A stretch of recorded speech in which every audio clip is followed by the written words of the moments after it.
Hey guys, you are watching your anime world. How are you all? Please support to subscribe this channel for watching new interesting stories. So in this video, we will see what if Deku has the ability of Kamen Rider Beast of MWA. Here is short summary. Izuku Midoriya is born quirkless even though he admired All Might. Living a sad childhood, he was rendered orphaned and spent his years at an orphanage. After being rejected by All Might, Izuku was kidnapped and survived a bloody ritual, and gained a mysterious power, and now uses it to find the one behind the ritual while enrolling at UA Academy. Feat: Kamen Rider Wizard. But before we start, if you want more stuff like this, then be sure to subscribe and like this video. And if possible, share this video with your friends. Now let's start the story. The scene shifts at an apartment, where a 5-year-old boy, sporting green, curly hair and having a freckled face, is watching a live footage on his computer, where several pro-heroes are seen doing heroic deeds like stopping crime and saving people. The little boy is so fixated that he aspires to become a hero himself when he grows up. The boy is identified as Izuku Midoriya, and he appeared to be an avid fan of the #1 pro-hero All Might. As the little boy is watching in awe and admiration, his mother, Inko, smiled as she felt that her son has found inspiration, and there the little boy told his mom that he wants to become a hero like All Might, which his mom smiled and said he would one day become one. Mom, look, yes, All Might is amazing, right? Yes, Izuku, can I become like him? I'm sure you would. I'm going to become a hero when I grow up. Yes, Izuku. However, as fate would make itself apparent, the Midoriya family learned from a doctor that Izuku is quirkless, and told Inko that they should just give it up, and accept the fact that Izuku is just an ordinary boy and can never become a pro-hero, which Inko was in disbelief, asking the doctor how is this possible as she and her husband possess quirks. However, the doctor said that Izuku is one of the rare cases where he is born quirkless and tells her that Izuku should just become an ordinary citizen, attend an ordinary school and live an ordinary life, and tells her that this is how life is, nothing more. At their apartment, Inko went to her son's room to check on him and saw that Izuku is facing the computer watching All Might's exploits, but saw that her son is heartbroken at the fact that he is quirkless, as he feels that his dreams will never be achieved, and Inko consoled her son, seeing that he is depressed at this, and apologized to her son, though all he could do is cry silently at this as he is forced to face the harsh truth and reality. Mom, Izuku, can I still be a hero? Izuku. Oh, Izuku, I'm sorry. In the years that passed, Midoriya's status as a quirkless became known to his neighborhood, and neighborhood bullies uses their quirk to torment him, mentally and physically, to the point of badly injuring him, and as a battered and bleeding Midoriya lay on the ground, the bullies are ready to inflict more harm on the hapless boy, seeing that he could not fight back due to lacking a quirk. Ha, look at that, he really is quirkless. He couldn't even retaliate. You're a loser. You should commit suicide. Yeah, you're a failure. A trash. This made Izuku's childhood life unmemorable, and Inko tried hard to make her son realize that all is not lost and that she is sure that something good is bound to happen and that a bright tomorrow awaits him and he shouldn't give up on life. Inko's love for her son proved to be the factor that made Izuku hold on and persevere the challenges that came, and he fought the misfortunes that tried to pull him down, and so far he is able to move past the fact that he is born quirkless. Perhaps the biggest tragic challenge came when a reckless driver is trying to escape pursuing police cars, and he brazenly rammed several pedestrians, and the Midoriyas are among the victims. However, Inko managed to shove her son away before being run over by the ramming van, and Inko is fatally wounded, and using her last remaining life, she tells a crying Izuku not to give up, and keep on living, assuring to him that his dreams will one day come true. Izuku. Mom. It's okay, you have. Mom, please. Live, stay strong. Mom, you're my hope. Mom.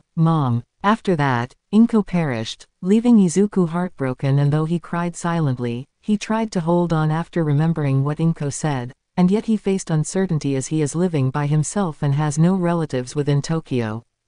The fact that Inko died became a challenge, as he is now alone, and with no relatives coming to claim Inko's corpse, Izuku is living alone at the apartment he is staying. But more tests came as the apartment owner turned out to be unsympathetic, and uses dubious means to drive Izuku out of the apartment, and the little boy is rendered homeless now. Adding insult is that his personal belongings, including his All Might collectibles, were sold off, and Izuku wandered the streets until social services sent him to the orphanage. There Izuku spent the next few years living in loneliness. In the years that passed, Midoriya is able to persevere as he recalled what Inko told him before. And he held on and was able to finish elementary, and soon he is set to graduate middle school. All thanks to a kind Samaritan, and there during the final months of his third year in middle school. He met All Might, where a series of events took place, and there All Might saved Katsuki Bakugo from Sludge Villain, and there he was able to have a private conversation with the number one hero and asked if Midoriya could still be a hero despite being quirkless, but then All Might grimly told the young boy that he cannot become a pro-hero, much to Midoriya's shock, as he was told to give it up and live a normal life. Sorry, Shonen, but this is reality. Since you are quirkless, you cannot be a hero. That's the harsh truth. All Might, sorry, but you'll have to give up your dreams. But, live a normal life. That's my advice for you. After that, All Might left and a dejected Midoriya walked away, feeling that his life is starting to fall apart as the hero he admired the most would tell him to give up his dream just because he is born quirkless. As Midoriya is walking the streets, he noticed a light emanating beneath him, which appeared to be a red-colored circle, and it vaguely resembled a pentagram, and as Midoriya is about to respond in defense, the circle glowed brighter and he slowly disappeared. Much later, the scene shifts at an unspecified area off the coast of Tokyo, where several people of all ages are stranded, and they are confused and bewildered at the fact that they were transported to what appeared to be an unmanned island, surrounded by raging waters, and the people are wondering how they ended up here and realize that they were trapped, and they began to in helplessness as they see that they are far from the mainland and getting help would be difficult. Oh no, my phone has no signal. Mine too. We can't call for help. What do we do? Someone help. Call a pro-hero. I want to go home. Help. Among those abducted was Izuku Midoriya himself, and he too is bewildered as to how he ended up here. But then something unexpected took place as a solar eclipse happened, and their bodies are experiencing an excruciating pain, and it shows that their bodies are glowing and many are screaming in pain, which they were begging for help until one by one, their bodies exploded, flesh disintegrated and the area they are standing on was covered in blood. Quadruple AIIIIIIIEE. As more and more of the screaming people fell victim, the numbers dwindled until Midoriya, who was horrified at what he just witnessed, is kneeling as he is bleeding. His body glowed in some kind of energy as you can see that a pair of wings are emerging from his back, his skin is being peeled off, and he is on the verge of being ripped apart. However, he appeared to have a strong will and looked up in the sky, and raised his hand as if he is trying to reach something, and he slowly stood up, fighting the pain and screamed in fury and determination, showing that he has some kind of incredible strength from within. I won't give in. I won't give up. A sudden burst of light appeared, and Midoriya's body glowed again, but this time nothing happened, as he remained intact, his wounds somewhat healed yet bloodstains remain on his ripped clothing. The young boy, currently 14, looked around and saw the remains of the victims, which were only bloodstains before something emerged, which humanoid-like entities appeared and went to different directions. One remained, however, and saw Midoriya, and approached him, intending to harm him until a magical barrier appeared and swats the attacking entity away. The young teen turned around where he saw another figure, garbed in whitish armor and robes, and is standing before him, looking like the white-armored figure is observing the scene for some time. There the mysterious figure in white armor and robe approached Midoriya and gave an unseen object to the young teen and said that he is the chosen one who will fight to protect others. Well done, in spite of what you went through, you held on and survived. A very admirable feat. For that, you now have the potential to become a wizard. Me, a wizard. Here, take these. You will need it. Now that you have the potential to become a wizard. Is this, for real? The young teen stared in confusion on what is going on, but he would later find out why he survived and what the purpose of being given such a mission. Before leaving, the white-armored figure gave Midoriya a paper, in which he read it, but as he looked up, the figure is gone, and a baffled Midoriya is left alone, and he decided to leave the scene behind, as he is still in shock at what happened minutes ago, and seeing that he has nowhere to go, he decided to follow what the white-armored figure directed him to do. Several hours later, it was night time, and the scene shifts somewhere within Tokyo, where you can see a semi-obese man in his mid-50s, where he is ready to close his shop, which is revealed to be that of an antique store, and as the man is ready to enter, as the time now is 22:30, he is sighing as it is currently raining hard, due to a sudden thunderstorm. As the man is about to enter, a very drenched Midoriya approached him, and called out the man. "Excuse me, sir. Huh. Kid, do you realize that it's already past the curfew? Are you, Wajima-san?" "Yes. Why do you ask? I was told that you made this. Quote exclamation mark quote. And you're the only one I could." The man, who is revealed to be the owner of the antique store named Shigeru Wajima, stared wide-eyed in shock when Midoriya raised his hand and revealed that he is wearing a strange ring, which Wajima recognized it, and he immediately invited Midoriya inside his shop before closing, his face filled with concern as he started to suspect something tragic has happened. He immediately offered Midoriya a mug of hot chocolate milk and a towel, and there Midoriya placed the ring he brought and a red stone-like object, and told him what happened, and Wajima was horrified at the details he was told of. "And that's what happened. Oh no, I can't. Sorry, but... No, I'm the one who should apologize. I had no idea that something like this would." "It's okay. There's no point blaming you. Huh. I want to move forward. And I would need your help. Oh boy, looks like I'm going to have my hands full." The scene shifts at a warehouse where the police are seen arriving, and are led by an investigator who received reports about mysterious creatures attacking people, and thus the investigator believed that it might be more than just random attacks. The investigator, identified as Makoto Tsukauchi, is seen looking at the warehouse as she is pumped to see who are behind the series of attacks on innocent people, and while preparing, she received a call from her elder brother, Naomasa Tsukauchi, who also works with the police force.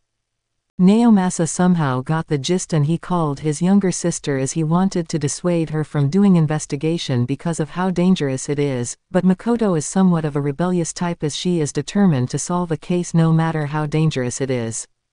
"Sorry, Ni-san. A work's a work. That's part of being a police investigator. But reports I received says that the culprits are said to be armed and dangerous. So are my team. Makoto, please don't stop me. But I'll be careful, Makoto." As Naomasa is worried and tried to dissuade her, Makoto would not be deterred or discouraged, and tells her brother that she has work to do and will talk to him later once the case is solved and the culprit captured, assuring him that she will be okay and will take care of the investigation. "Sorry, Ni-san, I can't stop now, but what if the culprits have quirks?" "Not a problem, Makoto. Please don't stop me. But I'll be careful, Makoto." Makoto then turns off her phone as she tells her fellow cops to get ready as they are going to do a stakeout and instructed them not to hold back, telling them that they are allowed to use lethal force if and when necessary. The cops nodded and acknowledged Makoto's instructions, knowing that she is correct as they are sure that the culprits are deemed as armed and dangerous. "Yes, ma'am." At the Omokujdo antique store, Wajima is doing his job selling antique items and just sold a few, and as he is about to take a break he glanced at a crystal ball and he saw it glowed, which it showed that a police stakeout is about to commence, and there he saw a creature lurking nearby.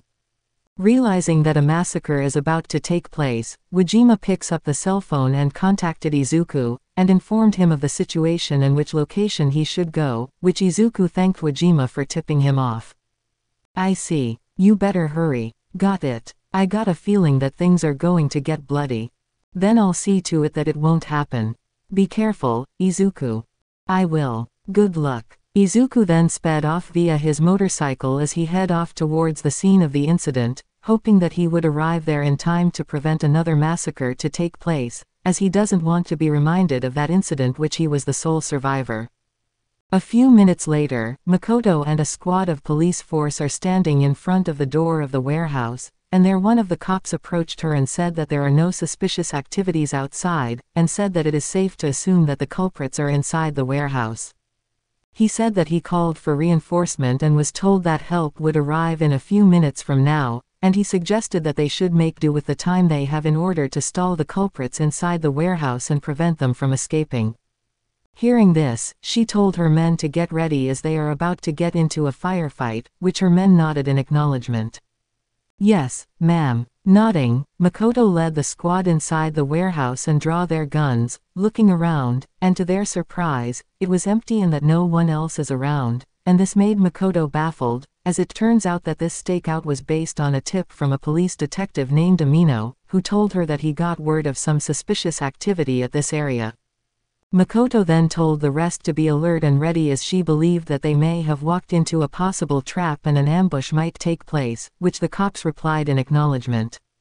"Yes, ma'am." As the cops looked around, they saw someone emerging from a corner, and they stared in shock at who appeared, as it looked like a monstrous creature that resembled that of a minotaur, and there the minotaur told the raiding team that they have just walked into their graves, and assured that no one would leave alive. Makoto was taken aback as she did not expect anything like this and told the cops to open fire and not let up until the creature is taken down, which the cops roared in acknowledgement. "Yes, ma'am." The cops fired their guns and shoots the minotaur creature, not wasting a single second as they are determined to stop him from causing harm, but to their surprise, the bullets simply dented and fell to the ground. The minotaur creature laughed and said that he is looking forward to turn this place into a crematorium and points his finger at Makoto, telling her that she will be the last to die at his hands once he get rid of the excess baggage, much to her shock at hearing this. She then told the cops to fall back as she saw that the bullets are not slowing down the minotaur creature and urged them to get out of here and get help, which the cops said that they can't leave her alone like this. However, the minotaur creature raised a hand and a huge fireball appeared and threw it at the cops, hitting them, and many were charred to death while others were thrown aside by the impact and some screamed in pain. Makoto narrowly evaded the attack, but is then cornered by the minotaur creature and tells her that she is the next to fall, as he began to strangle her in a slow, painful and agonizing way. "Looks like you're all alone now. GGGGAAAKKK. Now then, what will I do with you? GGGGAAAKKK." Suddenly, Izuku arrived as he used the motorcycle to ram through the door and rammed the minotaur creature, and the impact caused him to lose his grip and Makoto got free, and there the minotaur creature asked Izuku if he has a death wish, which the younger boy nodded and said that his wish is to eradicate monsters like the minotaur. As the minotaur is poised to attack, Izuku got off the motorcycle and there he placed his right hand in front of the belt, which had a hand symbol attached, which is identified as the wizard driver, where a voice spoke where the ordinary-looking belt changed shape and became a semi-large, metallic one. "Wizard driver on, please." The minotaur creature raised an eyebrow at seeing this as Izuku took out a ring and placed it on his left middle finger, where he is ready to initiate his transformation. Shaba Dooby touched to Henshin. Henshin. "Wizard driver, flame, please, HIII. Izuku raised his left arm in a sideway motion, where a magical circle, imbued with very bright fire and flames, appeared and slowly went towards the teen boy, enveloping him, and both Makoto and the minotaur creature stared in shock as they believed that Izuku was burned alive. But to their surprises, he is enveloped in black armor with an overcoat, his chest armor has red crystal-like ornaments, his helmet resembled a crystal ring with the eye lens resembled a red jewel. He is now Kamen Rider Wizard, and he is ready to do battle as the minotaur creature is in a state of disbelief at what he just saw, and now he is poised to attack a possible threat and is determined to finish what he started. Henshin. "Wizard driver, flame, please, HIII. Izuku raised his left arm in a sideway motion, where a magical circle, imbued with very bright fire and flames, appeared and slowly went towards the teen boy, enveloping him, and both Makoto and the minotaur creature stared in shock as they believed that Izuku was burned alive, but to their surprises, he is enveloped in black armor with an overcoat. His chest armor has red crystal-like ornaments, his helmet resembled a crystal ring with the eye lens resembled a red jewel. He is now Kamen Rider Wizard, and he is ready to do battle as the Minotaur creature is in a state of disbelief at what he just saw, and now he is poised to attack a possible threat and is determined to finish what he started. He fired a series of fire blasts and Wizard evaded them just as he toggles the Wizard driver and the center portion of the belt changed symbols, where the left hand symbol became a right hand symbol, and there he placed his right hand in front of the Wizard driver, where the ring on his right middle finger glowed, and the Wizard driver spoke as it confirmed the activation of a spell. Wizard driver, connect, please. A magical circle appeared and Wizard placed his hand and grabbed something before pulling out, showing that he brought out what appeared to be a long nozzle gun which has a hand symbol attached, and there he opened fire, shooting a barrage of bullets which flew at fast speed and went straight for the Minotaur creature. The Minotaur creature fired more blasts in an effort to melt the bullets, but some got through and struck him, and a few hit his head, resulting in his left horn getting severed, and the Minotaur creature screams out in pain, and their wizard tells the creature that he is finished but the latter refused to admit defeat. Looks like you're through. Never. Surrender now. I won't be beaten by the likes of you. And I won't let you go on another murder spree. Bah. Next time I will kill you. There won't be one. The Minotaur creature then saw a few drums near the wizard, and there he fired a strong blast and struck the drums, which contain fuels, and there an explosion occurred which distracted the wizard, and this allowed the Minotaur creature to make a hasty escape. Wizard recovered as the smoke cleared, but is dismayed to see that the Minotaur creature got away, and he sighed in dismay as this means that he would have to find him in a rather difficult situation due to how large Tokyo is, and it would be like finding a needle in a haystack. Makoto was there after witnessing the rather brief battle, and wondered who her rescuer is, and her eyes blinked as Wizard powered down, and she stared wide-eyed in disbelief seeing Izuku is actually an underage teenager, and this made her recall what the Hero Public Safety Commission announced: vigilantism is banned and outlawed. As Makoto is contemplating in confronting Izuku, her eyes blinked when the White Wizard showed up, and she saw that the White Wizard also sports a wizard driver like Izuku, and there she overheard the two having a conversation. You did well on your first battle. No, I didn't. That monster fled. And he will resurface sooner or later. Once he does, you will be able to stop him for sure. Will I? Yes. The power lies within you. Remember, you are everyone's hope.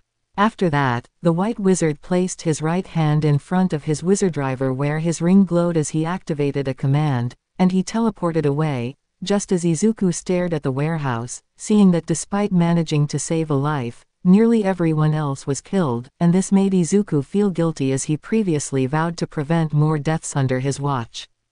Then he saw Makoto stood there before she approached him, and asked him for confirmation if he is the one who chased off the Minotaur creature, which he stared in a slight surprise, seeing that she saw him transform a while ago.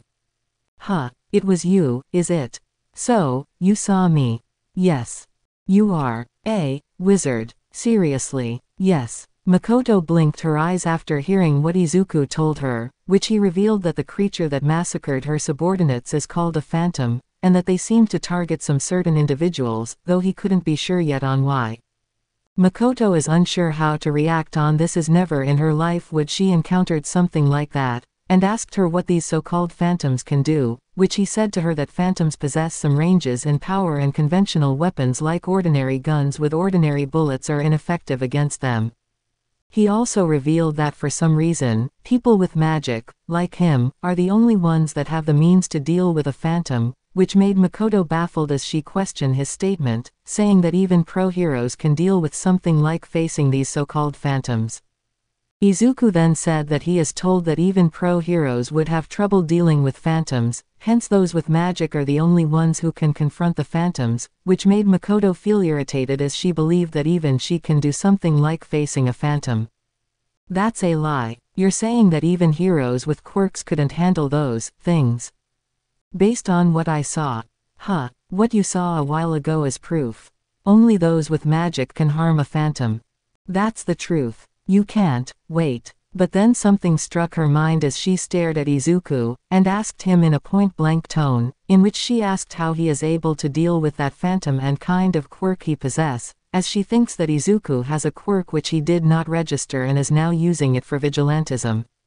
Izuku stared at her in a serious way and admitted that he is quirkless, and that what he used in driving the phantom away was magic, and admitted that through unintentional and unexplained circumstances, he gained magic by the way of having a phantom inside him. Makoto stared wide-eyed in bafflement at hearing this. Izuku is quirkless, yet he gained magic by having a phantom spawned inside his body, which she finds it suspicious, and threatened the younger boy that he could be arrested for perjury. "You're lying. You say you're quirkless, but you have magic by having this creature inside you. I can arrest you for. Whether you believe me or not is up to you." "Huh, you asked a question. I simply answered it."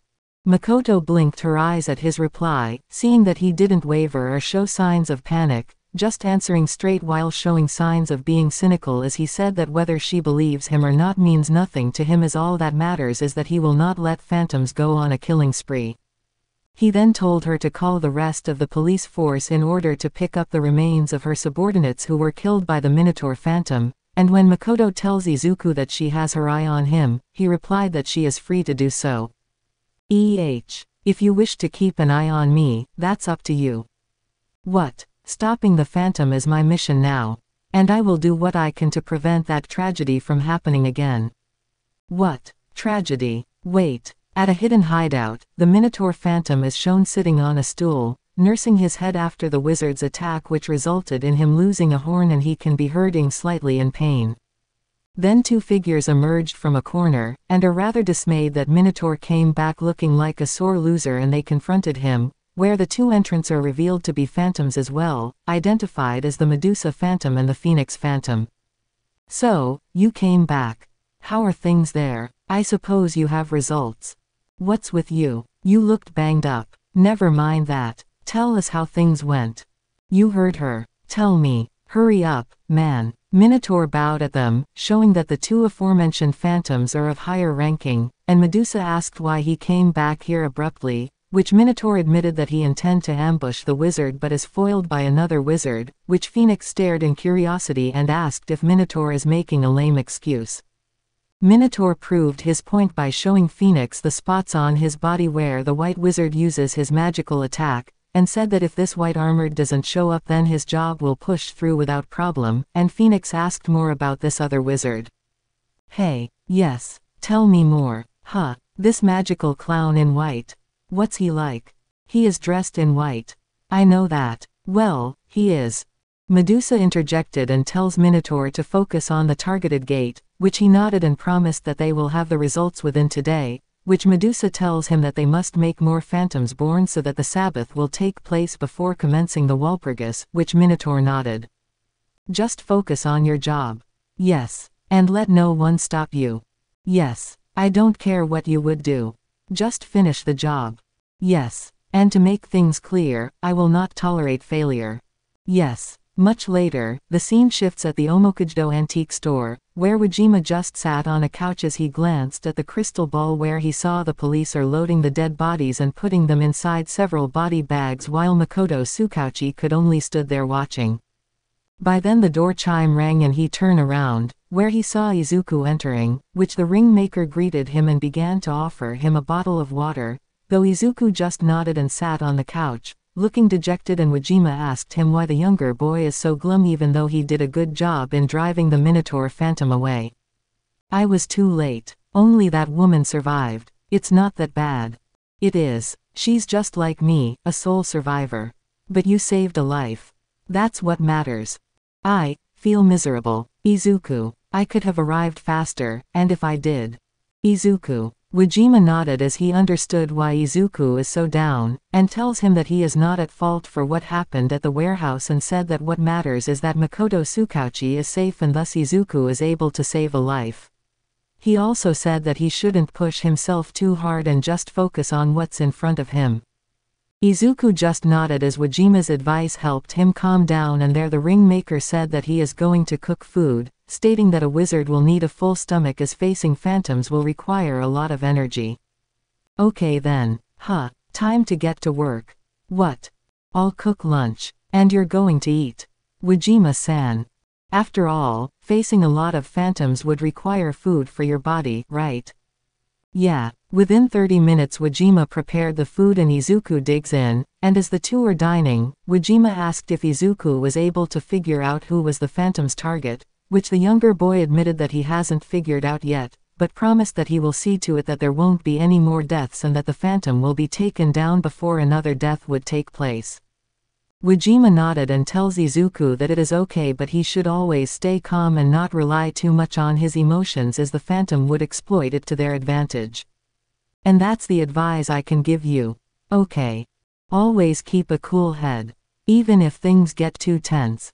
Okay. So try not to get riled up. Okay. So are we good? Yeah. By then a customer came and asked if Wajima is here, as the customer said that she is looking for an antique-like item that she would like to buy, and Wajima himself stood up and tells the customer that he will attend to her shortly. Are you the store owner? Yeah, I'm the one. I'm looking for an item. Okay, I'll assist you shortly. And do you accept call-in orders? I have a friend who. Yes, we'll discuss it in a while. Oh, would you prefer cash or credit card? Cash, please. As the battle between Izuku and the creatures are ongoing, Wajima is busy attending to the customer, and she appeared to be interested in a certain item, and asked how much this item is, which Wajima nodded and told her of the price, which appeared to be affordable, seeing that she can match the amount, and is quite pleased that the amount of money she brought is just right. And that's the price? Yes, ma'am. I see.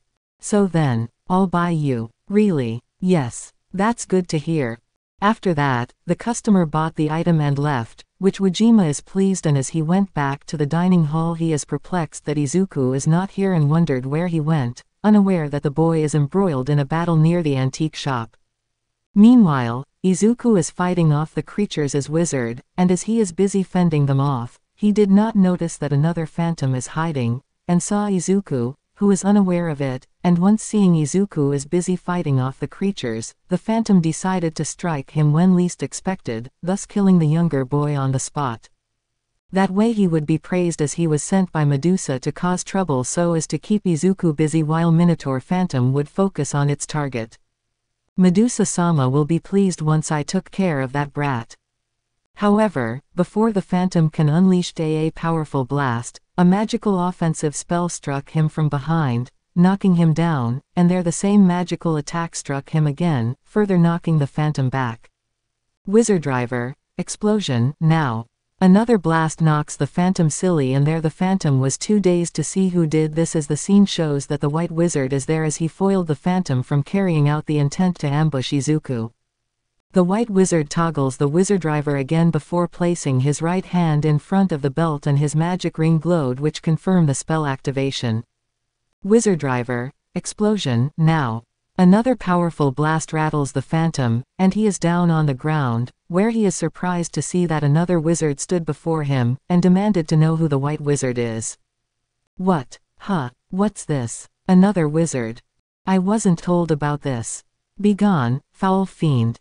No way, I'm going to kill you. Too bad for you.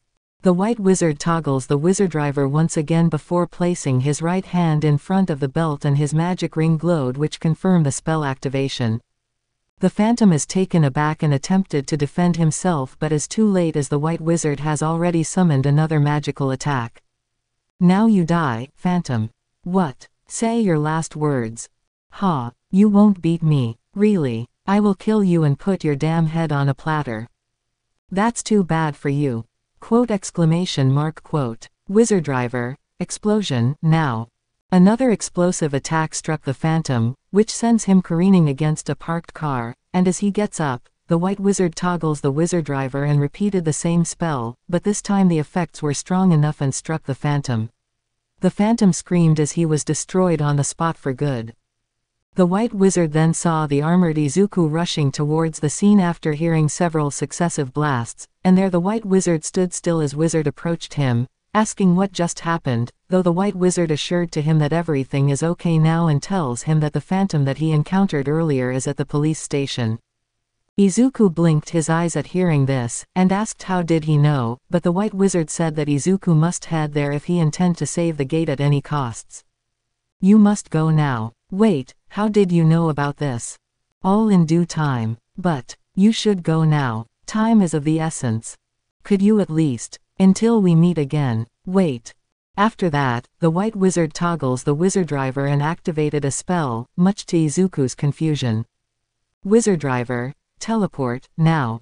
A magical circle formed beneath him and envelopes the White Wizard before disappearing, leaving Izuku behind, and as Izuku reverted back to normal, he got a call from Wajima and is told that the crystal ball glowed and it shows Makoto Tsukauchi along with a fellow officer, who has a bandaged head, which the left side of the officer's head is heavily bandaged.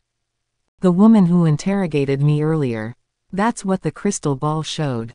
And the guy has a bandaged head. Looks like it. Are you sure? Yeah. Anyone else there? None. Izuku thought carefully as he tried to figure it out until recalling that he fought the Minotaur Phantom earlier, which he remembered severing the Phantom's left horn, and recalling what Wajima said just now, he made a shocking discovery and realized what is about to happen, now that he figured out what is about to take place.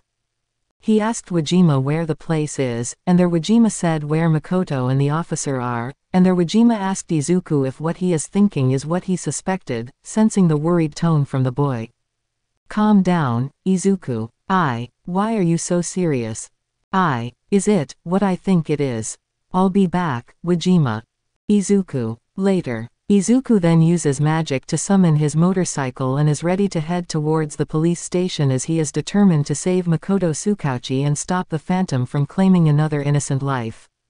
As Izuku is leaving the scene of the incident while on board his motorcycle, he did not notice that the another Phantom is hiding, and saw Izuku leaving the area, having observing the battle a while ago, and believing that the White Wizard is already gone. This Phantom decided to strike him when least expected, thus killing the younger boy on the spot, and to make Medusa pleased with the kill he is about to make. However, before the Phantom can unleash a sneak attack by firing a projectile, a magical offensive spell struck him from behind, knocking him down, and there the same magical attack struck him again, further knocking the Phantom back. Wizard Driver, explosion, now. Another blast knocks the Phantom silly and there the Phantom was too dazed to see who did this as the scene shows that the White Wizard is there as he suddenly showed up and foiled the Phantom from carrying out the intent to ambush Izuku. The White Wizard toggles the Wizard Driver again before placing his right hand in front of the belt and his magic ring glowed which confirm the spell activation. Wizard Driver, explosion, now. Another powerful blast rattles the Phantom, and he is down on the ground, where he is surprised to see that another wizard stood before him, and demanded to know who the White Wizard is. What? So it's true, there is another wizard. And I thought there is only one. You are going down. No way, I'm going to kill you and then that boy. At a nearby park, the scene shows that Makoto appeared to be upset.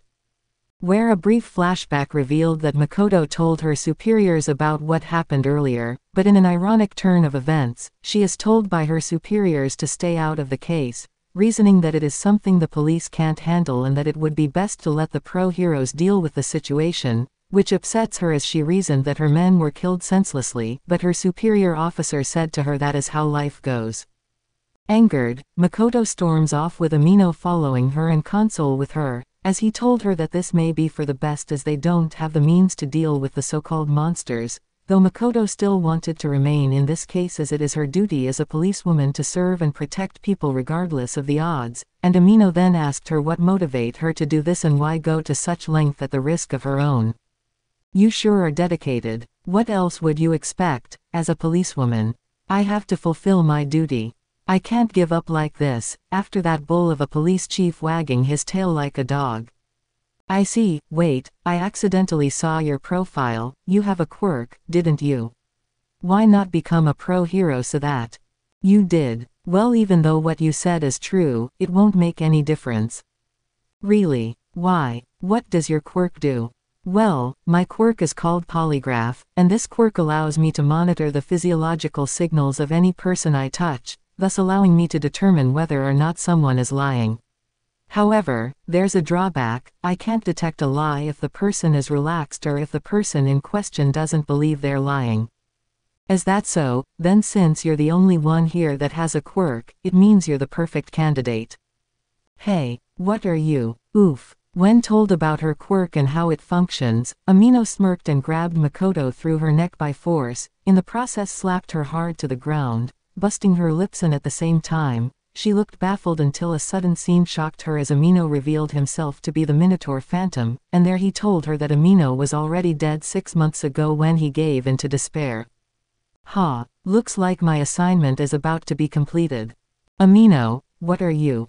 Amino died 6 months ago. He gave in to despair, and gave birth to me. You're that. The phantom you encountered earlier at the warehouse, me. The Minotaur Phantom. And no, now you are going to sire a phantom. What are you? Gggghh. Makoto suddenly twitched and is now in pain, and this caused her to fall to the ground, and started to crack up, much to the phantom's delight, as she will soon sire a new phantom at the expense of her very own life, not caring what happens to her once she is torn from the inside, and this would please both Medusamon and the wise men. A brief flashback revealed that moments ago Minotaur grabbed Makoto and secretly injected something on the back of her neck, and that is where Makoto started to suffer an effect, as it turns out that Minotaur secretly injected a drug that causes a person's quirk to turn into a life form and starts to tear over the host's body, which will kill the host, while the quirk will turn into a phantom and assume the host's physical appearance and voice, along with the host's memories. Ha ha ha. Now become a phantom and serve the wise men. However, Izuku arrived and the team used his Wii sword gun in gun mode to keep the phantom away, and Minotaur was surprised to see him, which Izuku, after severing the phantom's horn, and seeing that Amino has his head bandaged, it gives away the fact that Amino is the phantom and that Makoto is the gate, and everything now fits in, but a defiant Minotaur stated that he is too late, as Makoto will soon sire a new phantom and it will take her place. You're too late, this woman will sire a phantom and serve us for life. Ha ha ha. But Izuku wouldn't stand by and let this happen, but Minotaur threw out some seeds which in turn spawned some henchmen and are now going to obstruct Izuku's path, but the white wizard appeared and tells Izuku to deal with the phantom. Go, deal with the phantom, leave the rest to me. You, go and hurry. Are you sure? I will be fine. Do it now. Okay, be careful. Izuku then places his right hand in front of his belt that has a hand symbol, which the ring glowed, and for the belt, which turns out to be the wizard driver, spoke to confirm the magical command. Wizard driver, driver on, please. Soon the wizard driver appeared as a magical, metallic belt, and Izuku puts on a magic ring on his left middle finger, then places it in front of the wizard driver to begin his transformation. This is a rap song sung in Japanese. Henshin. Wizard driver, flame, please, HII. A magical circle appeared on the left side of Izuku and slowly went towards the right, enveloping the teen, and now he is encased in black armor with red ruby-like ornament-like armor, which included his helmet, along and with a black robe, and there he is now in his armored form known simply as the Wizard, and Minotaur can sense the power emanating from both Izuku's magical abilities, sensed a phantom coming from deep within the teen's body. What's this? I can sense a phantom inside you. Saw. Showtime da. Translation. Now it's showed me. And so the wizard charges towards the Digimon, with Minotaur doing the same, and both exchanged blows, with the wizard applying his martial arts skills to get an upper hand, but the phantom's brute strength evened the odds, and the fight became close, but then the phantom brought out his battle axe and struck wizard with it, forcing the armored teen to bring out the Wii sword gun and toggled it to assume sword mode, and the two clashed weapons. You'll never stop me. That woman will sire a phantom. I won't let that happen. And how will you do that? I will bring hope to those in despair. You'll never will, as long as I'm around. I don't think so. Then have it you. Blast, he's stalling me. Got to finish this fast. Seeing that the phantom is stalling him, Wizard then puts on a magical ring on his right middle finger and places it in front of the wizard driver, and a new command is activated. Wizard driver, copy, please. A new magic took place as the copy ring allows the wearer to create clones of himself, and the two wizards attacked a bewildered Minotaur, managing to stagger him back until the phantom lets out a huge fireball, while Wizard replaces his right magic ring with another one and places it in front of the Wizard Driver. Wizard Driver, defend, please. A magical barrier made of fire appeared and deflected the attack, with the copied version of Wizard going ahead to distract Minotaur while the real Wizard removes the copy ring and replaces it with another magic ring, putting it on his right middle finger, and is now ready to put it in front of the Wizard Driver and execute another magical attack. And now, the finale. Wizard Driver, Choin, Kick Strike. After a few seconds, the Wizard Driver spoke again to confirm the activation of his magical attack. Wizard Driver, Psycho. Wizard's leg began to go ablaze as he charged towards Minotaur, who had just finished off Wizard's copy, and there he is taken by surprise as Wizard is nearing him, preparing to take him down with his finishing attack. His finishing attack is called the Strike Wizard Kick, a corkscrew drop kick enhanced by the power of the element presently wielded, and in this case, fire. Wizard executed the Flame Strike Wizard and struck Minotaur, and soon the phantom exploded, reducing him to rubble and is immediately deleted, while the scene shows that the White Wizard dealt with the small fries with ease and checked on Makoto, seeing that more cracks are appearing all over her body, and realized that in a few more minutes her quirk will gain a physical form and force itself out and Makoto's body will explode, and that would mean instant death for her. The White Wizard called out Wizard, and there he saw Makoto, cracking up, and he immediately went to her side, and there the rookie policewoman told him she may not make it, but Wizard assured to her that he will bring her hope, which she called him, weird. You better hurry, I'm on it. Boy, I'm sorry for causing you trouble. I guess I won't be able to make it. You will, remember what I said to you. If you do end up losing everything else, I'll be there to bring you hope. You're one weird guy. Placing a magic ring on Makoto's finger, he took her hand and placed it in front of the Wizard Driver, and a command has been activated. Wizard Driver, engage, please. Makoto fell unconscious as a magical circle appeared and their wizard went inside Makoto's body to see if he could stop her quirk from tearing her apart. Inside Makoto's body, you can see that Wizard has entered her subconsciousness, which Wizard dubbed it as her underworld, where you can see her hopes and dreams are stored, but then her quirk appeared, and has gained a physical form and became an unidentified phantom, began to emerge and is starting to tear out Makoto's underworld, and once that underworld is destroyed, it would proceed to take over the host body before destroying it physically and assume the host's human form.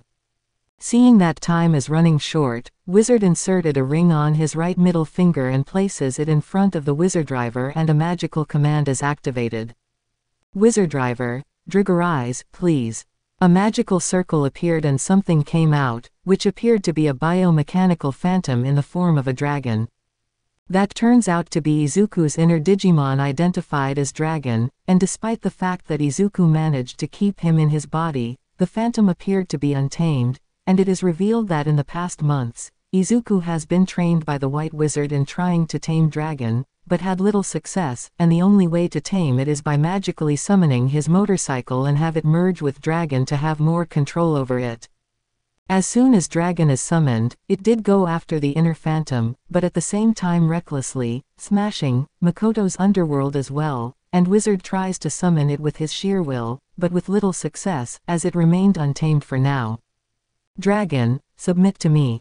With Dragon not heeding, Wizard was forced to put on the connect ring and summon his motorcycle and went after Dragon, and after getting close, Wizard's motorcycle jumps up and magically merged with Dragon and became the Phantom's extension, as Wizard now has full control over the phantom and proceeded to go after Makoto's inner phantom as it started to take form and is proceeding to tear down her underworld. Okay, better contain this at once. Soon an aerial dogfight ensued and Wizard managed to keep the inner phantom at bay and are now about to collide, which he sees this as the perfect opportunity to nail it with one strike, so he took out the Wii sword gun and placing his left hand at the hand symbol, another magic command is about to be initiated as the ring on his left hand glowed, as well as the Wii sword gun in sword mode. Wii sword gun As the two phantoms are about to collide, Wizard had Dragon dodge it and he does a vertical slash which slices the inner phantom in two, and coupled with his magical fire attribute, the slash attack is enough to destroy the inner phantom, and Makoto's underworld is saved, but as a result of this, she is now rendered a quirkless, which is a slight side effect for destroying her inner phantom. The scene shifts outside Makoto's body where a magic circle appeared and out came Wizard on board his motorcycle, and when he saw the White Wizard, he asked anything happened while he was inside Makoto's underworld. The White Wizard replied and assured that everything went smooth and that Makoto is safe and sound, and thus is no longer a target for the phantoms. I hope that I didn't. It is okay, Izuku. Really? Yes. The phantom has been eradicated, that's all that matters. So then, you did well. Quote. You better go home now. Reverting back to normal, Izuku carries Makoto and places her on a bench and then he and the White Wizard departed. And after several minutes Makoto woke up and looked around seeing that she is alone and noticed the engage ring on her right middle finger as she finally remembered the events and couldn't believe that Izuku saved her a second time, while the scene shifts to the road where Izuku is riding his motorcycle as he is traveling as he is heading back to the Omokujdo antique shop to rest after a day's work. Later, at the antique shop, Midoriya is still asleep given that he needs to rest in order to replenish his mana, after fighting Minotaur Phantom, and the scene shifts to the first floor where Wajima is attending to some customers who are buying some antique items which they find it ideal for their collection, and lined up at the cashier, as Wajima registered the payments. The customers are pleased and Wajima tells them to come again which they said that they definitely will and are sure to buy any item that attracts them. Okay. After that, Midoriya woke up and upon coming down, he saw Wajima bringing out what appeared to be a blue-colored stone, which the adult shop owner revealed that it is a magic stone he stored for months, given to him by an unknown person just months before Midoriya and some unfortunate souls are subjected to the traumatic ritual. A magic stone. You have it with you all this time. Well, a stranger gave it to me just a few months before you were forced into that ritual 6 months ago. So, you're making a new ring. That's right. You just started this mission, and I figured that you might need these.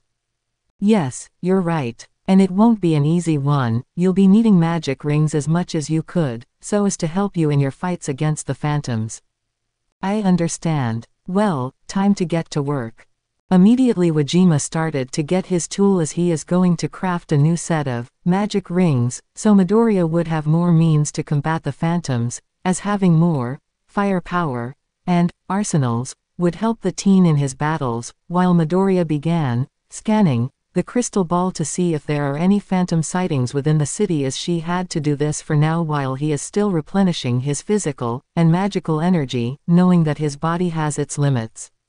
Outside the shop, the scene shifts to a roof where the White Wizard is watching, sensing the aura of the blue magical stone, and he guessed correctly that Wajima is in the process of crafting more magic rings, and there he summoned a familiar as he gives a green-colored magic stone and have the familiar sent it to the antique shop so Wajima would receive it and start making new rings, while sensing that Takuya is about to wake up. Good. Now Izuku Midoriya will have more magic in his fights against the phantoms. The White Wizard then summons a magic circle and uses it to teleport himself to an undisclosed area before he is about to be seen by prying eyes. He opted to leave Midoriya alone for now as he chose to observe how the teen is doing given his new mission in his fight against the phantoms.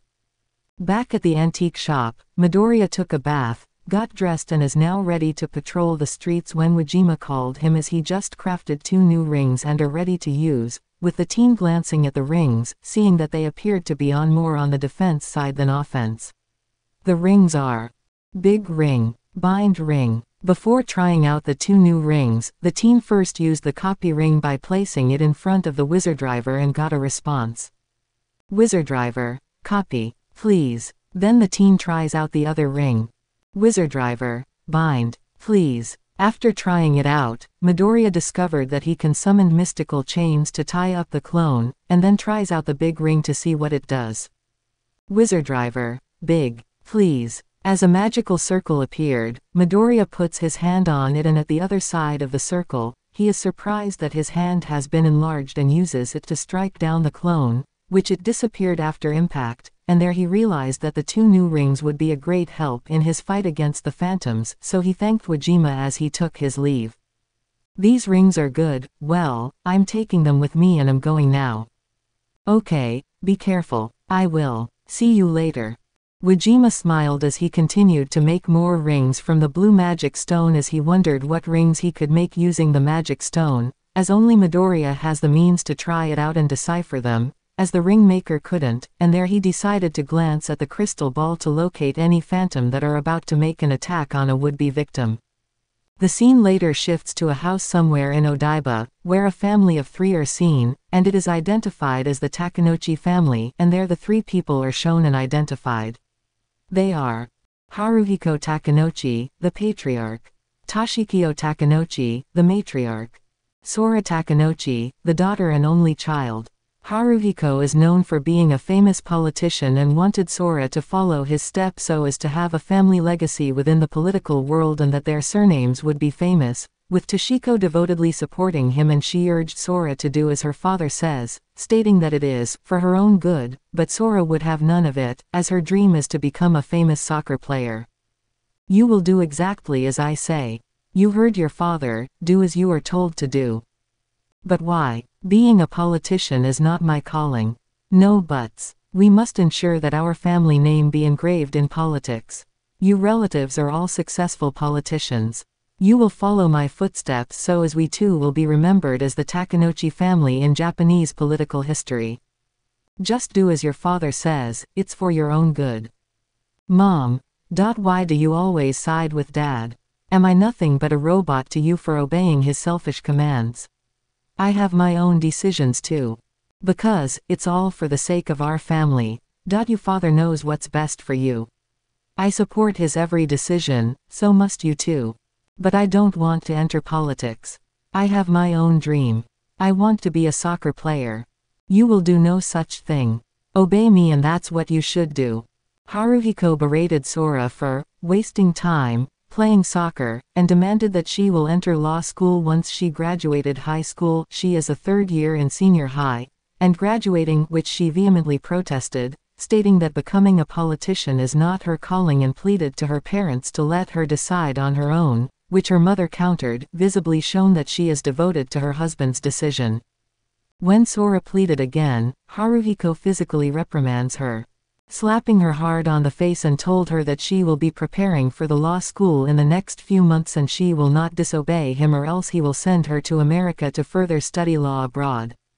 And a visibly upset Sora tearfully ran off despite her father shouting at her to come back, while Toshikyo urged him to calm down as she intends to talk her into accepting the terms, which he told her that Sora had better accept becoming a politician as this is what he wanted to preserve the family name.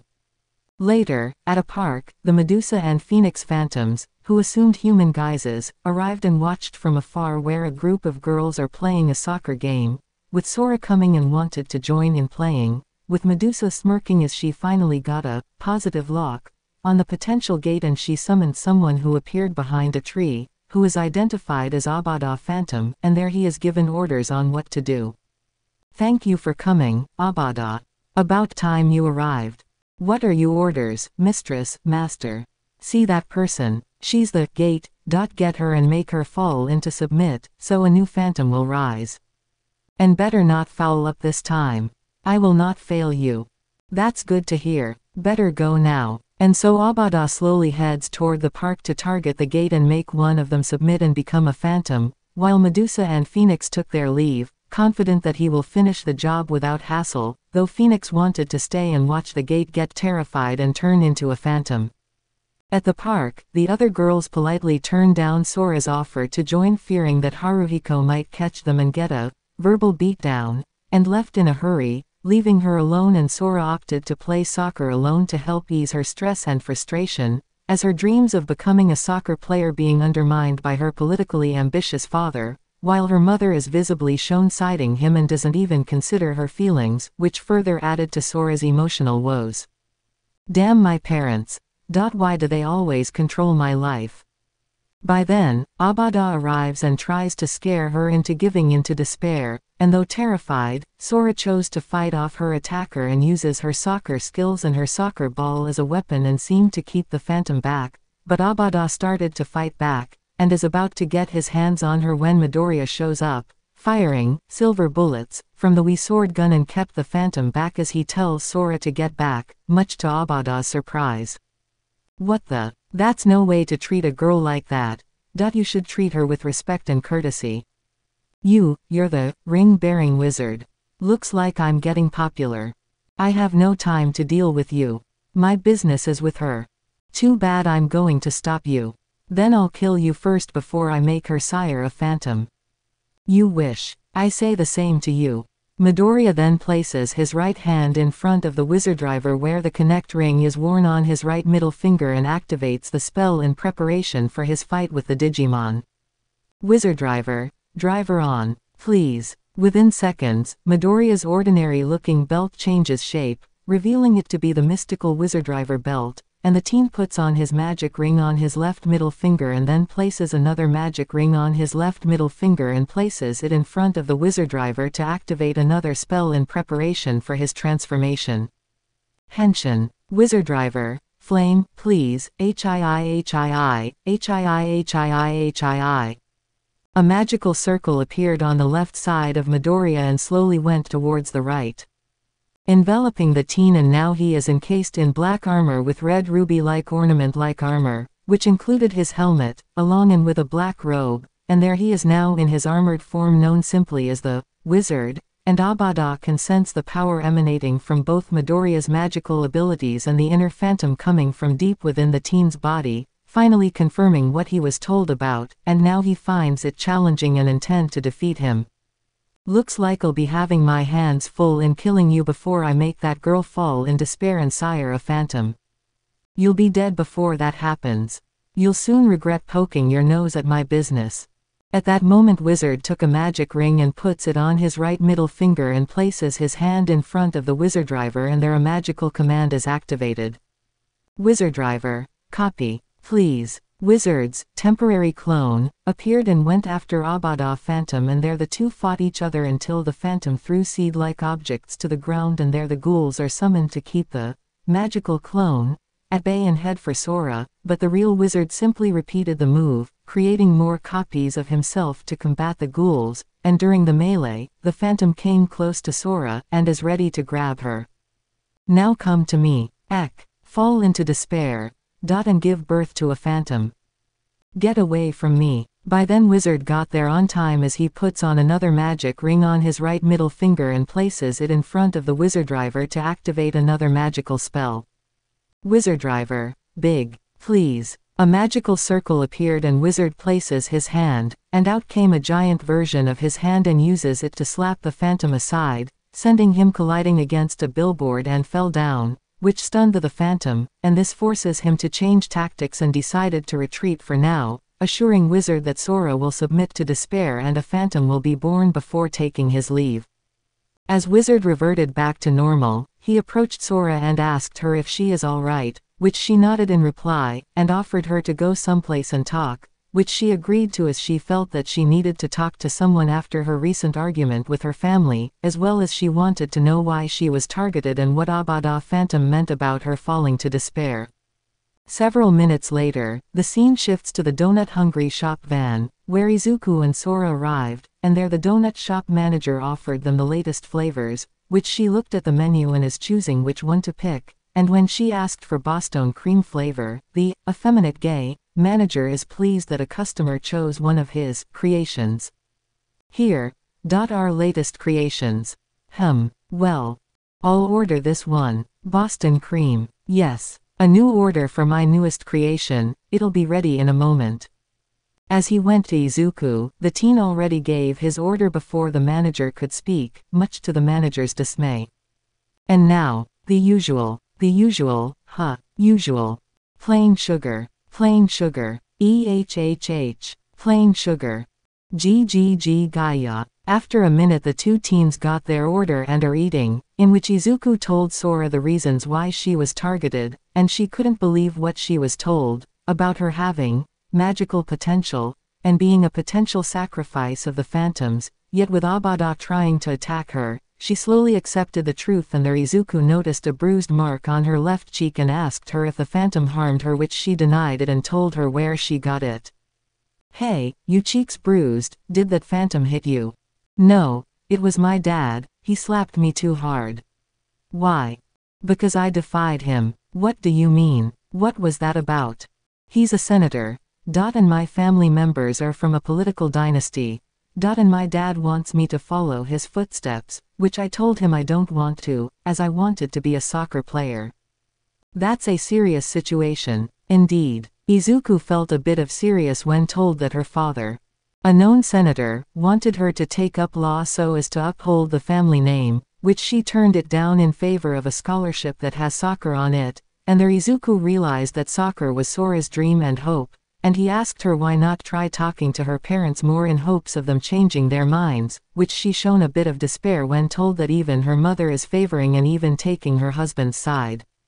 Seeing this, Izuku told her not to give up hope, go after her dreams, and assured that he will be her last hope, which seemed to have brightened up her mood. By then, a teenage boy wearing goggles approached the two and asked Sora if he would like to accept a soccer match with him, which she readily accepted, while Takuya sees this as a good way to strengthen her hope as the two teenagers left and head to a nearby park that has a soccer field with Takuya following. "Hello, miss. Yes. Are you a soccer player?" "Why, yes, I am. Care if we have a little soccer match?" "Just the two of us." "Sure. There's a soccer park over there, let's have a friendly match." "I would love to." At the soccer field at a park, the boy plays soccer with Sora and the two appeared to be evenly matched until the boy began to show more skills and started to dominate her, but Sora persevered and managed to tie the goal while putting more on defense, keeping the boy from making a goal using her soccer skills, which even attracted some spectators, who stopped by and see the match, impressed by Sora's skills. "Wow, check that out. She's good. Even though she's a girl. She sure have the skills." "I wouldn't be surprised if the soccer league is going to open a league for girls." "Go for it, babe.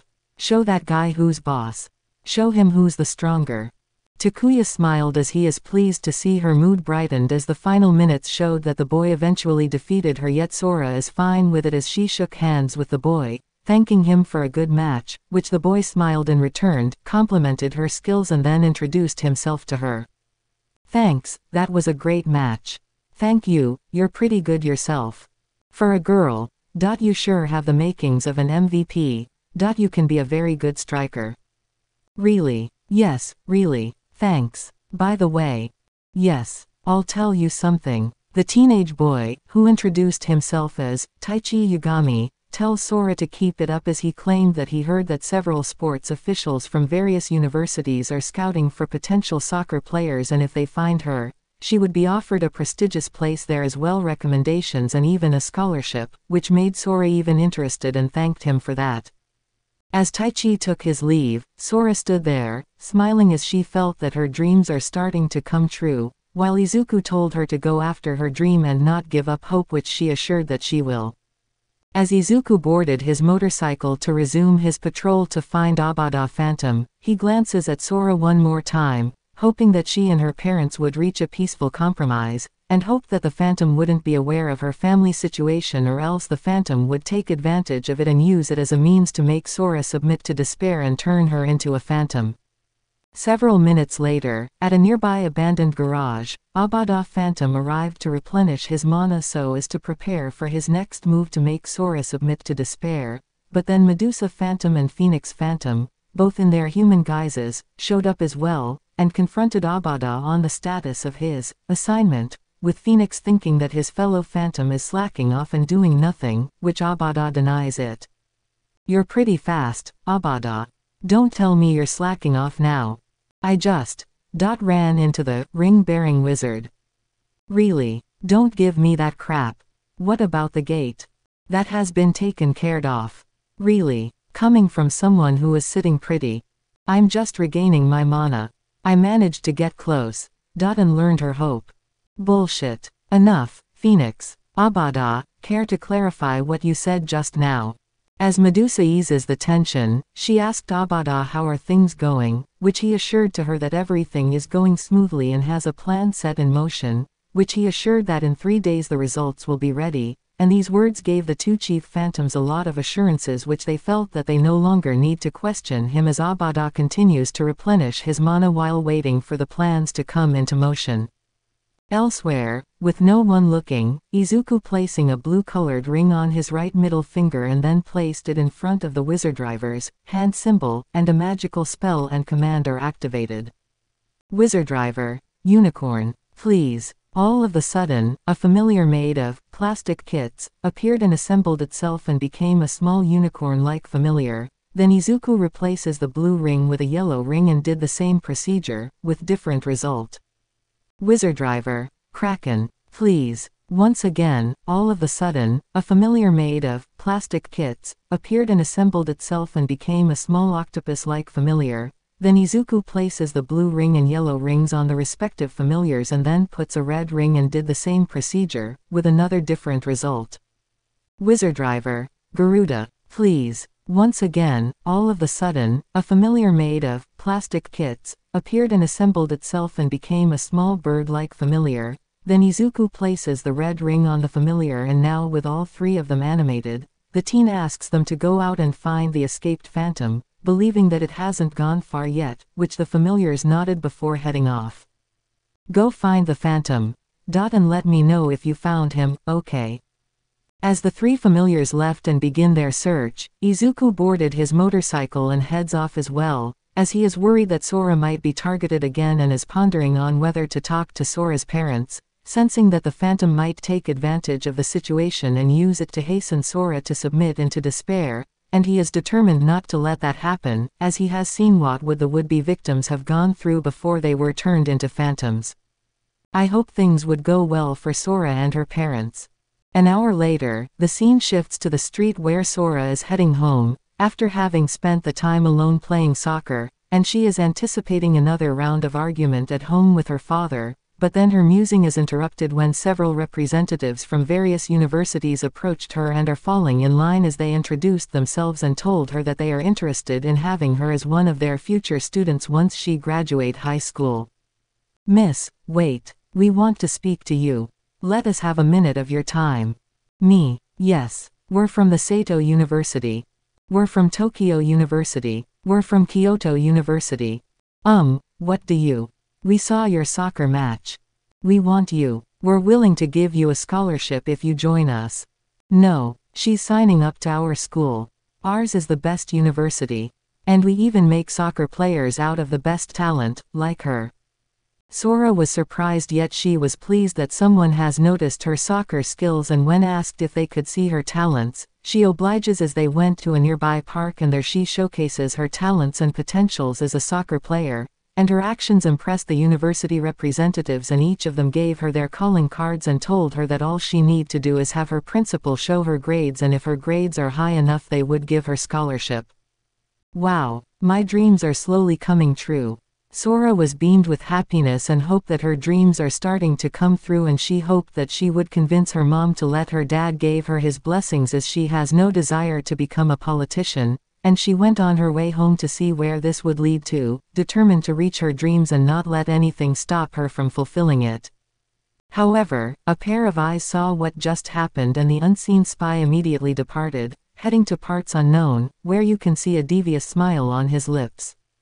Much later, Senator Haruhiko Takenouchi had just left the Senate building and is being fetched by his wife, Toshikyo, who is waiting by outside, and there the two discussed about Sora's future as they walked towards their car, with Senator Takenouchi planning to send her to America right away and not let her finish the remaining months of her final year at senior high school, intending to have her restart her final high school year overseas and then have her take law school, which Mrs. Takenouchi devotedly agreed with his plans. However, Taichi suddenly shows up and greeted the two, and there he told them an alarming news regarding about Sora, and even showed them a videotape he secretly recorded, and when shown, Senator Takenouchi is incensed at what he just saw, and there, Taichi offered a suggestion which he readily agrees. Hello, sir, ma'am. What? Can I help you with something? Yes, about your daughter, Sora. What about her? Here, that ungrateful brat. How dare she disobey me? I know where she is heading, better get there or else she'll make a sneak out from you. I'm on it. Come, Toshiko, you must make her come to her senses.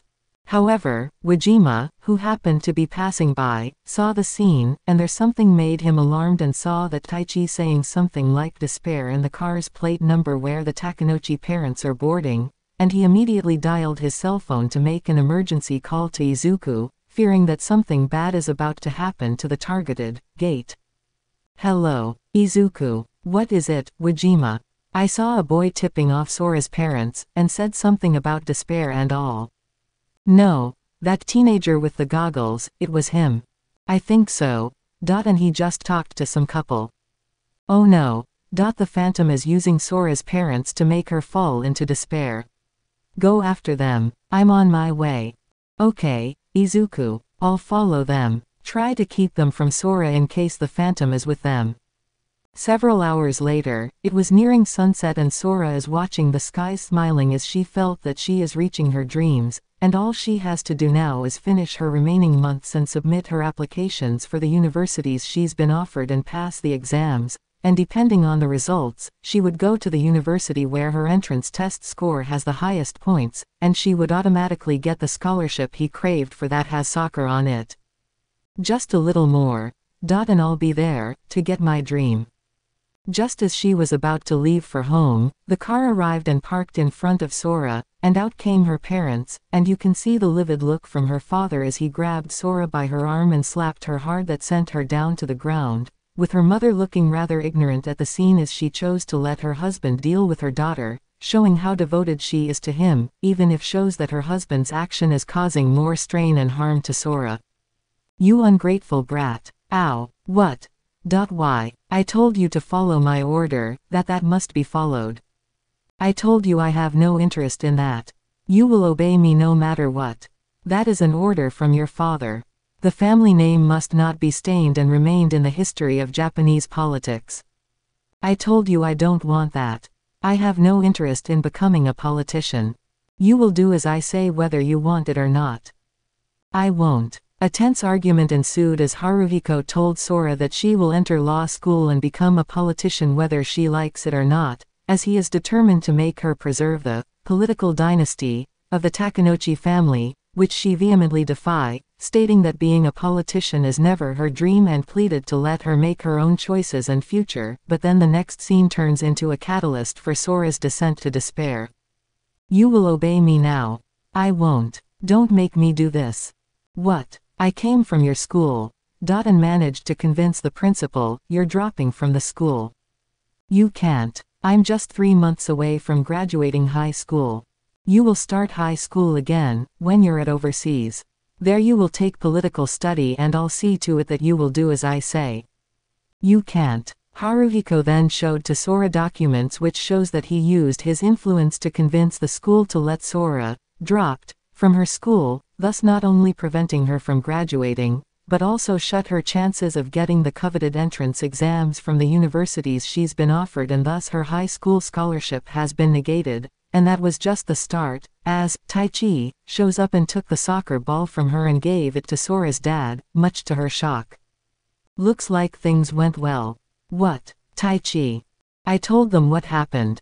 And he sure got pissed. You told him. Why? Just to see you despair. And no, with you taken from your school.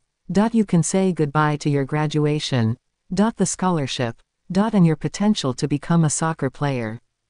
And no. Taichi mischievously told Sora that he was the one who told Haruhiko about how the university representatives approached her and suggested to her dad what it needs to be done, and there he gives Haruhiko a canned liter of gas and poured it onto the soccer ball, intending to set it on fire, just as Izuku arrived and saw everything, but before he is about to intervene, Taichi blocked his path just as Izuku told Taichi that he knows that he is a Phantom. You, excuse me, I know you're the Phantom. I won't let you. Really? Do you have proof? Yes, just now you're with them. And now you're letting Sora despair. So what if she is, just to make things interesting? I'm putting a stop to this. Too late, huh? Before Takuya could act, Sora's father set her daughter's soccer ball ablaze and then tells her that she will leave for America within 4 weeks from now.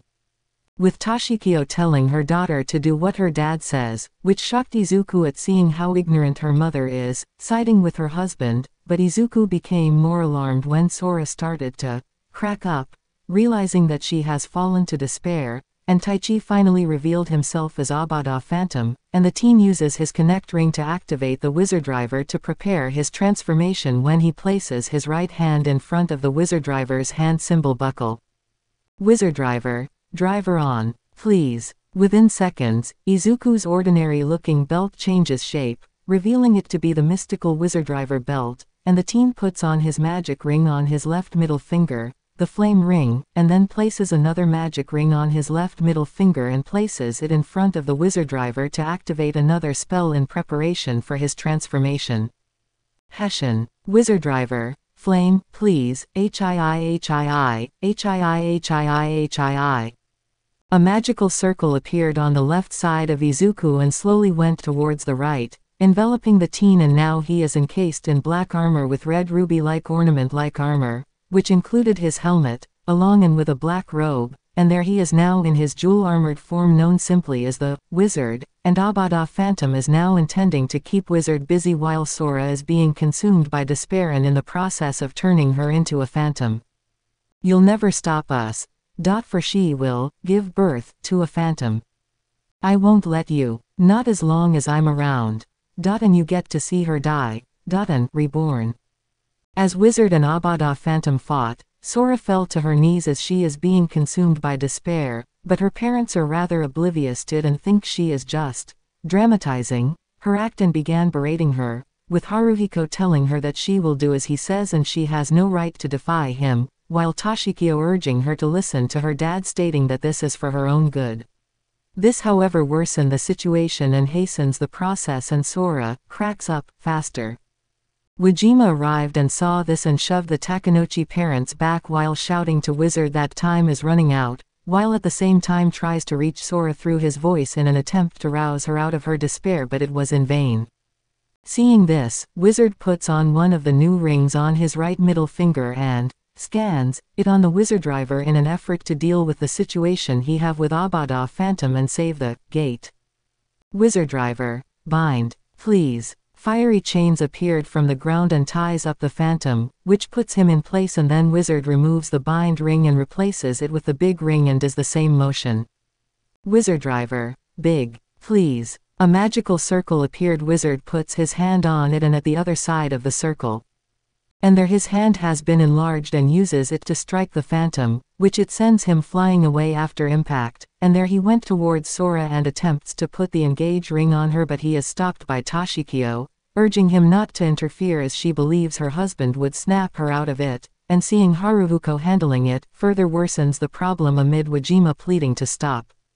By then it was too late, as Haruhiko's selfish pleading further hastens the process and Sora exploded, and she was reborn as a phantom, and Sora's parents were shocked at what they saw as the phantom, now identified as a Bath Phantom, has been sired, and then she fired a powerful beam at Wizard before making her escape.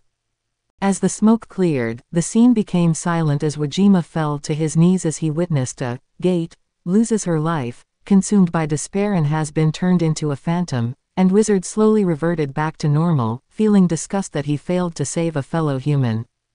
As the Takenouchi parents confronted Izuku about this, the teen angrily punched the two on their faces, and the impact sent the two adults to the ground, their mouths blooded, and loses several teeth in the process, and there Izuku angrily told the Takenouchi parents what just happened, and berated them for their actions that led to the death of Sora and her dreams. Izuku also angrily branded Toshikyo as a bitch for following and siding her husband like a dog following her master. And at first she resented it, she slowly realized and understood the words the teen hurled against her, and though Haruhiko threatened to have the teen arrested for placing a hand against a senator, Wajima angrily told him that it will not change the fact that he and his wife sentenced their daughter to a selfish and cruel fate, and there he and Izuku boarded his motorcycle and left. As Haruhiko is about to give chase, he noticed his wife sitting on the ground, and there she told her husband that they have made a mistake and now she regretted not using rational means to solve this problem, and though stubborn, Haruhiko slowly thought about it and slowly came to regret his decision and realized that they now don't have an heir to their political dynasty. At their hideout in Sato Island, Medusa Phantom and Phoenix Phantom are pleased to see that a new phantom has been sired, as Abada Phantom introduces a bath phantom to them, and she tells the two phantoms to do the same process so that more phantoms would be born and that the Sabbath will soon continue once the wise man is fully recovered, with Abada Phantom and a bath phantom nodding before taking their leave. At the Omokujdo antique shop, the scene shifts to the lobby area where Izuku came down from the stairs after waking up, had breakfast and is ready to go, intending to make a fresh start after his failed attempt to save Sora Takenouchi from despair that resulted in the birth of a bath, which Wajima encouraged the teen boy to do his best, which the teen accepted. Morning. Ah, morning, Midoriya. Food's good. Eat up. After eating breakfast. Okay, I'm full. Glad you recovered, after what happened last week. Yeah, but I can't keep moping. I'll do whatever I can to prevent another tragedy from happening. Yeah. But don't feel down, we all have our ups and downs. And I'm sure things would turn out for the best. You're right, okay, I'm going. By then Wajima tells Izuku that he needs to send out familiars, feeling that the phantoms will no doubt use a bath's birth as a propaganda to raise the phantom morale in attacking and make a targeted human sink into despair, and Izuku nodded as he is now determined not to let his first failure make him feel despair over Sora's death. Midoriya. Yes, Wajima, you should send out some familiars, you'll be needing some help. I will. No doubt that the phantoms would use Sora's death and the birth of her phantom as a means to promote their goals, so you shouldn't feel discouraged after what has happened, so don't feel despaired over what happened to her. Thanks, Wajima. But rest assured, I won't let that happen again. Thank goodness. Good. Now to get some help.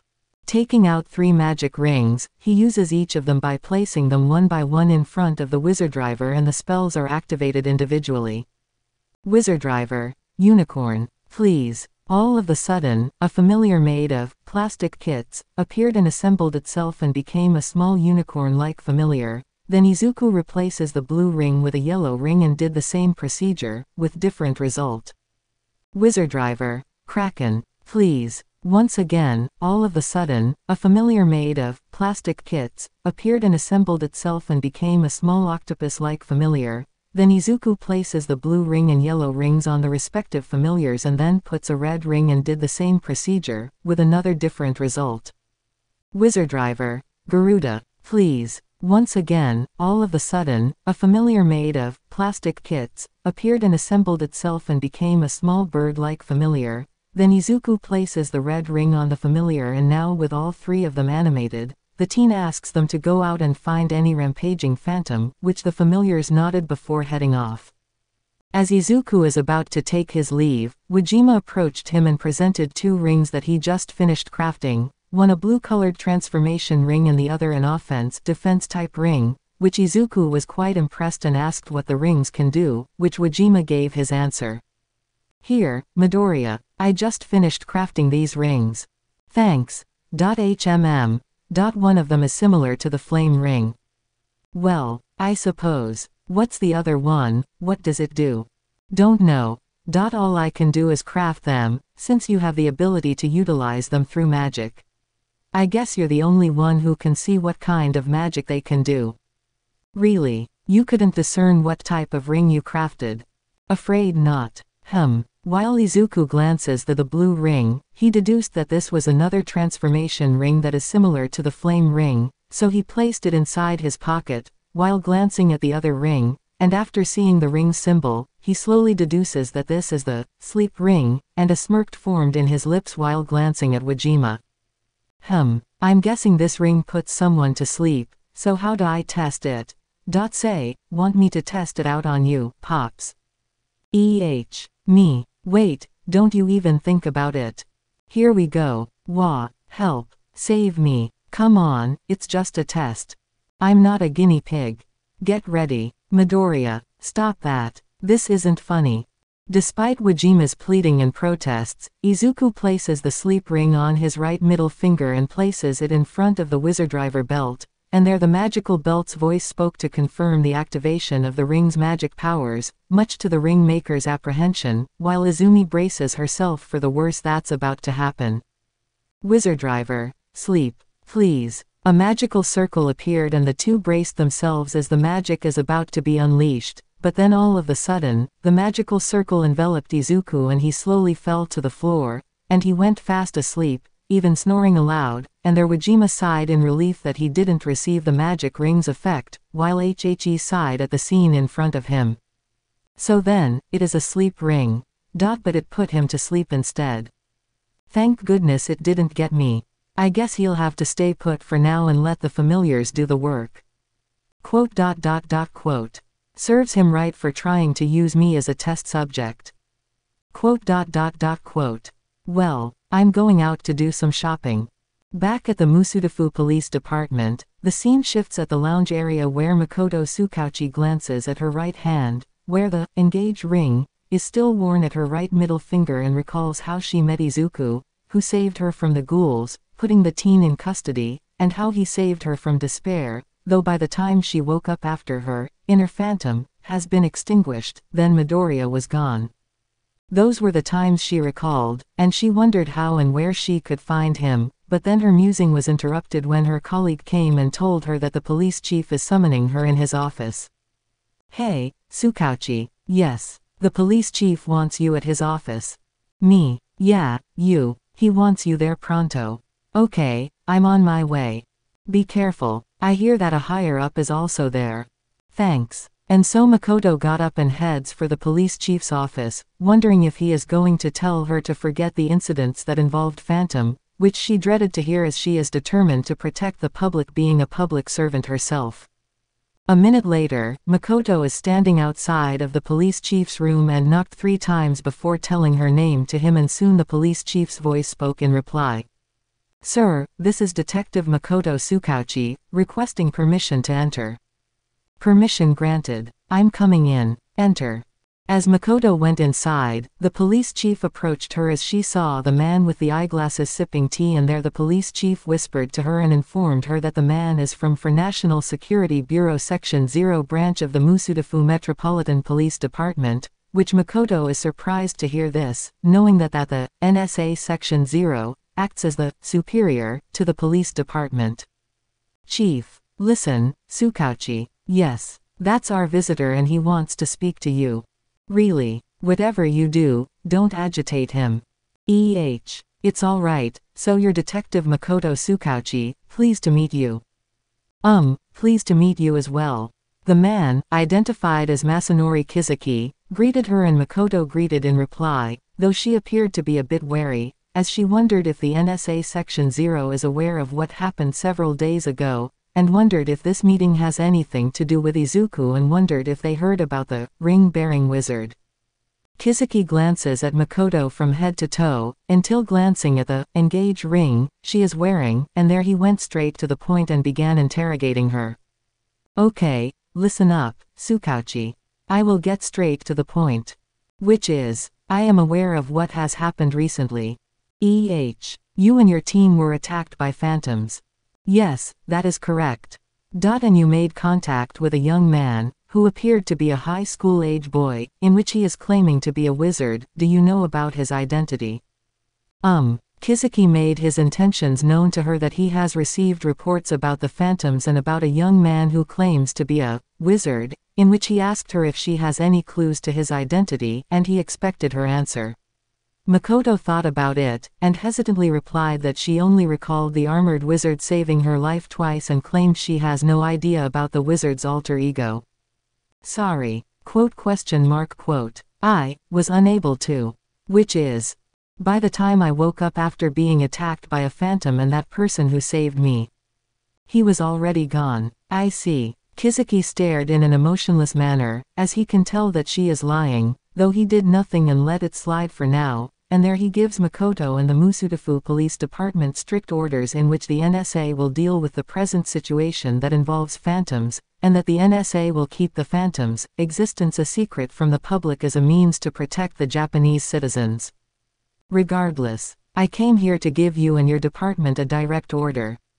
Which is, we will handle the phantom cases. And you will not let the public know about this. What? Are you serious? Yes. That's absurd. Makoto verbally disapproved it, though the police chief restrains her and tells her to comply, but she rebutted, stating that as a member of the police force it is her duty to protect the public, yet Kizuki was unmoved and nevertheless told her that this is a direct order and it cannot be disobeyed, and the police chief accepted the offer without question, much to her chagrin. A few minutes later, after Kizuki left, the police chief and Makoto got into a heated argument over the direct order that Kizuki and the NSA Section 0 gave to the police department, and she couldn't accept this, yet the police chief argued that even he cannot defy a direct order and tells her to follow it without question, much to her disappointment and chagrin, as she would feel helpless and useless. Are you saying that we should accept that order without question? Watch your tone, Tsukauchi. And yes, an order is an order, no questions asked. But I can't just accept that. The NSA said that they'll deal with that kind of situation. But what if I encounter one and attacks an innocent? You want me to ignore that particular scenario? Play a blind eye and deaf ears? If you have to, you must. I won't accept this. Just follow orders and obey it. Left with no choice as further argument might result to her being demoted, Makoto reluctantly accepted the order and left the police chief's room, which he sighed in relief while she was mentally seething at how things turned out to be, feeling that the police chief has lost his spine, and obeyed Kizuki like a dog, while in spite of what she and her colleagues went through after her first encounter with Minotaur Phantom. An hour later, at the office's lounge, Makoto is sitting on a chair, upset at the turn of events which undermined her job as a detective, as she refused to let NSA Section 0 have their way with the police department while letting the phantoms rampage and claim a victim, since this isn't what her father thought her before his untimely passing. I'm a detective, a police officer, my job is to protect people. And yet the NSA wants me out of that particular case. Bullshit. After sipping her coffee, she glances at the engage ring on her right hand again and recalled how Izuku saved her twice from before, and recalled the moments where she first met him up to the point when she fell into despair and gave her hope as he extinguished her inner phantom.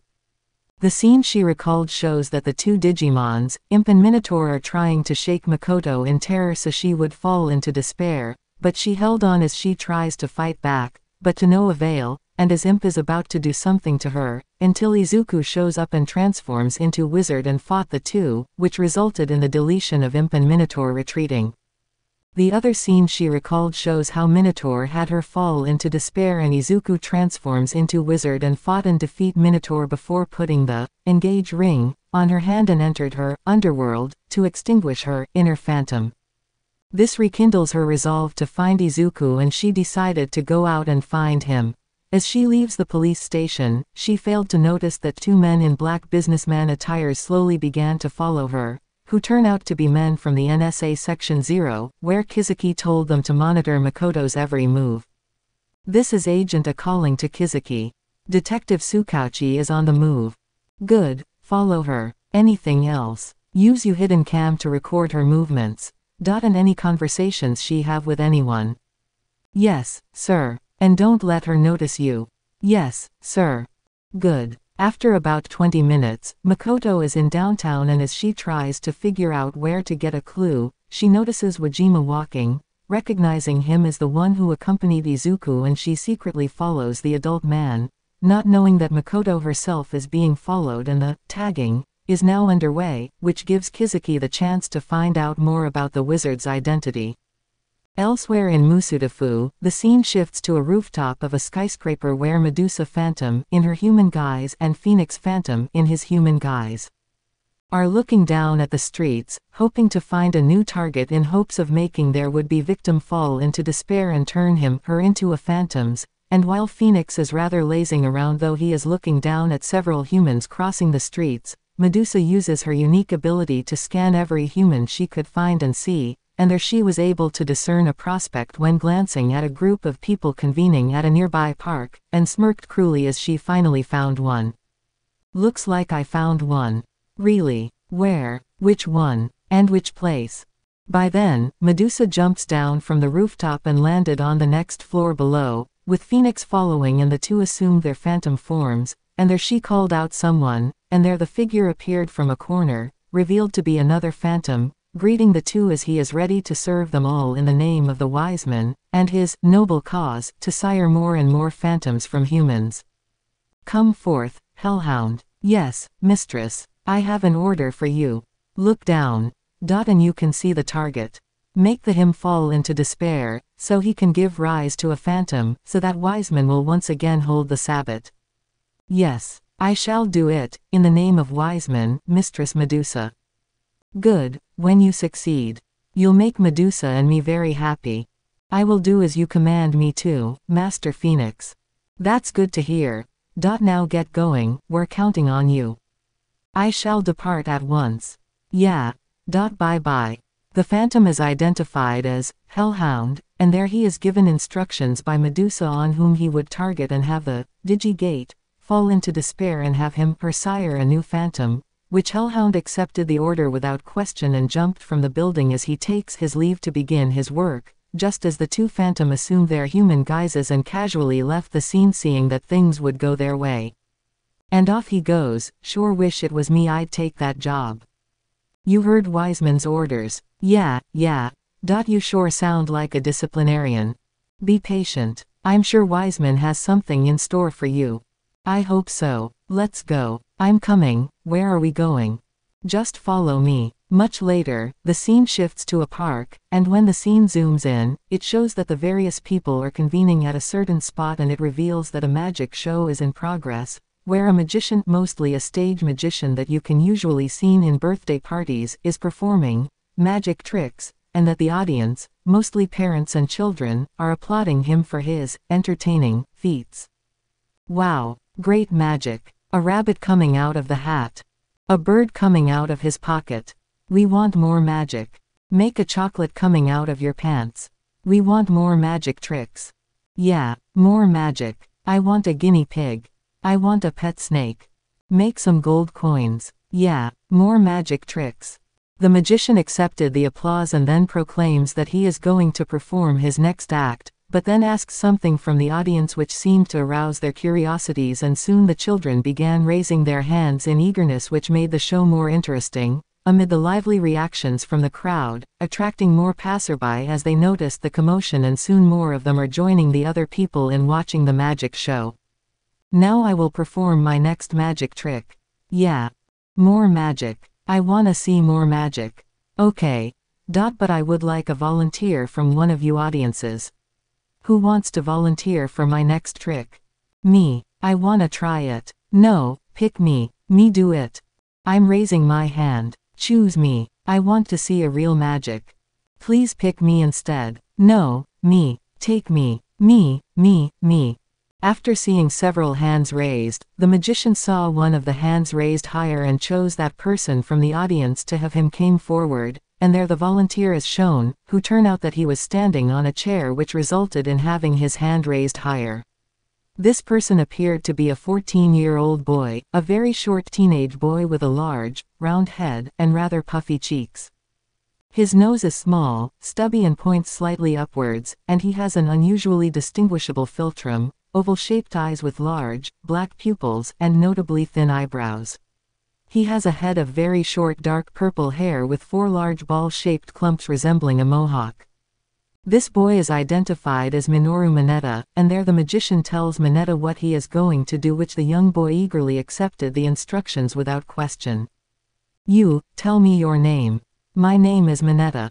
Mineta, Want to see real magic up close? Yes, I love to. Then follow my instructions. Sure. Now then, here's what you do. Okay. A minute later, Mineta began acting as the magician's assistant, and their various magic tricks are performed, which include birds coming out from his body and flowers spurting out, among other feats, and the show became more of a success, and soon the show wrapped up, and while Mineta is thanking the magician for everything, the other children were asking for autographs, which the magician tells them to form a line, as Mineta is asking him something. Mr. Magician. Yes. Thanks for the show. Sure, glad you liked it. Can I ask for a request? Yes. Can you teach me magic? Seriously?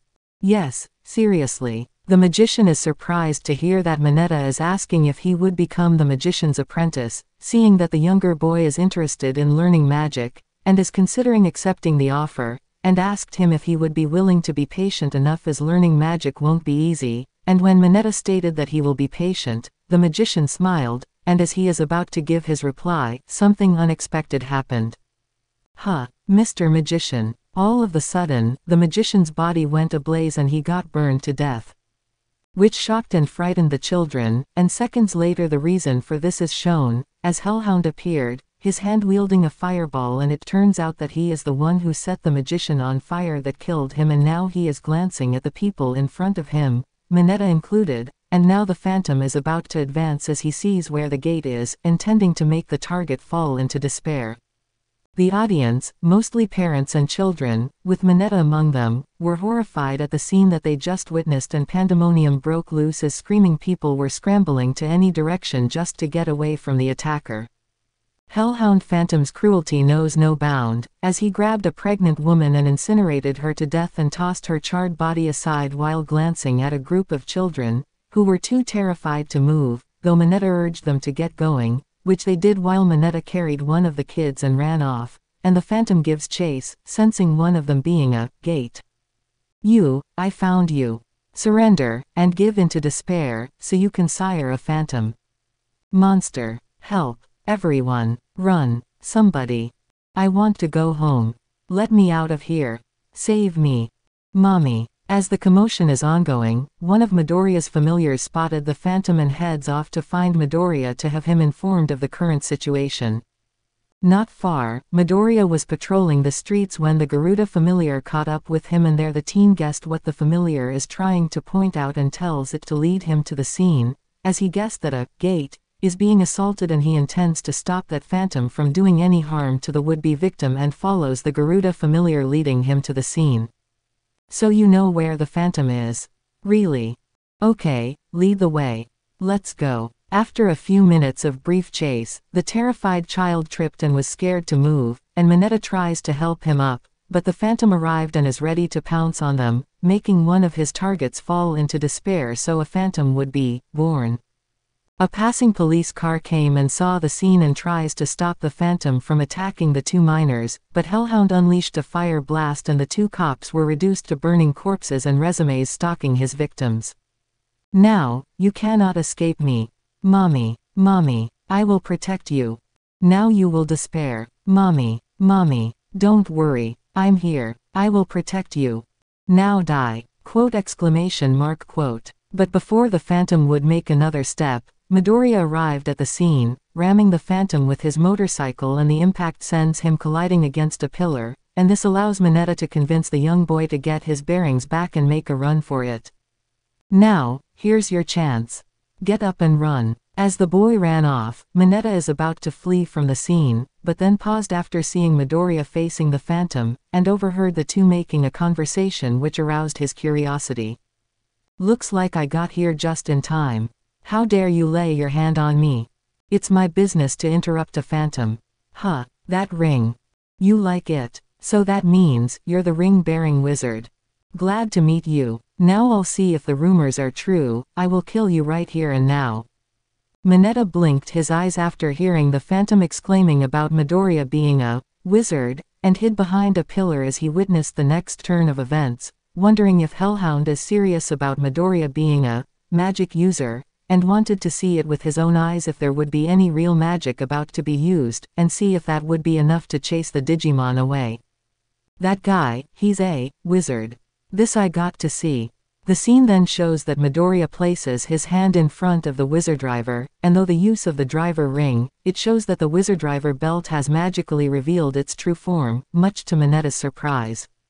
Wizard driver on, please. Within seconds, Midoriya's ordinary-looking belt changes shape, revealing it to be the mystical Wizardriver belt, and the teen puts on his magic ring on his left middle finger, the flame ring, and then places another magic ring on his left middle finger and places it in front of the Wizardriver to activate another spell in preparation for his transformation. Henshin. Wizardriver. Flame, please, HII. A magical circle appeared on the left side of Midoriya and slowly went towards the right, enveloping the teen, and now he is encased in black armor with red ruby-like ornament-like armor, which included his helmet, along and with a black robe, and there he is now in his armored form known simply as the Wizard, and Mineta stared wide-eyed in awe at seeing Midoriya's jewel-like, armored appearance, which to him, looked very impressive despite Wizard's simplistic attire. Showtime da. Hellhound then summoned his sword and went after Wizard, in which the armored teen responded by dodging the attacks, and when he sees an opening, retaliates with some punch and kicks, managing to stagger his opponent back, but then the Phantom also sees an opening and strikes back using his sword, dishing a few but major blows which sent the ring-bearing Wizard reeling, and there the teen decided to counter his opponent with something to give him an edge. Looks like it's no joke playing with a dog. You will regret messing with me. Actually, I don't. You will never stop me. I will make the gate despair and have him give birth to a phantom. Too bad. I will foil your plans. For a braggart who has no chance of winning against me. I wouldn't count on that. We shall see. Wizard then removes the driver ring from his right middle finger and then replaces it with another ring, which turns out to be the Connect ring, and there he places his right hand in front of the Wizardriver, and the magical belt's voice spoke to confirm the spell's activation. Wizardriver, connect, please. A red magical circle appeared and Wizard placed his hand inside to get something, and out came his weapon, the Wii sword gun, and there he fired several shots which Hellhound blocked them at first, but the impact sent the Phantom staggering back. Yet the monster wouldn't yield and went forth, delivering several sword strikes that send the Wizard reeling back, and there the armored teen toggled with his weapon, converting it to sword mode, and the two combatants engaged in a sword fight which appeared even. Not bad for a human who possesses magic. Thanks for the compliment. Too bad it will do you no good. We will win. I doubt that will happen. And what made you say that? I will foil your plans and defeat every last phantom in Japan. And I will be the first to slay a wizard. Come and try it.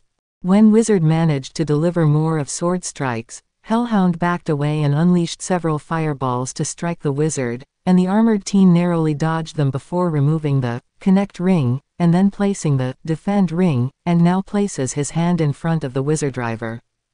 Better up the ante. Wizardriver, defend, please. A red magical circle appeared and is enhanced with the element of fire while acting as a barrier, which then deflects Hellhound's fireball blasts. And Mineta stared in awe in seeing real magic in front of his eyes while the battle resumed as the two combatants clashed swords again, and now the fight became more heated as neither one are yielding to one another, though the Phantom momentarily regained the upper hand and blasts Wizard with another series of fireball blasts, which again sends the armored teen reeling back. Ha ha ha, oof. This is not good. Now you know why you don't stand a chance against me. I wouldn't be that confident. Give it up and leave. The gate is mine to take over. Sorry. Wizards are too stubborn to give up. Although Wizard goes on the offensive and briefly regains the upper hand, Hellhound quickly rebounded and regained control of the fight, and the battle went back and forth with neither one getting the most upper hand, and there the ring-bearing Wizard realized that this can't go on longer given the limited amount of mana he has at this time, as prolonging the fight is out of the question. Better wrap this up. Needing a breather, Wizard converts the Wii sword gun back to gun mode, and fired several rounds, managing to shoot down and have the Phantom reeling back, and there he took the chance to replace the Defend ring with another magic ring, which is the Bind ring, and then places his right hand in front of the Wizardriver to activate the next spell of attack. Wizardriver, bind, please. A red magical circle appeared beneath the Phantom and fire-enhanced chains came out, tying and holding Hellhound in place, and their Wizard took the chance to replace the Bind ring with another magic ring, which is the big ring, and then places his right hand in front of the wizard driver to activate the next spell of attack. Wizard driver, big, please. A red magical circle appeared and Wizard places his hand inside and at the other end of the magical circle.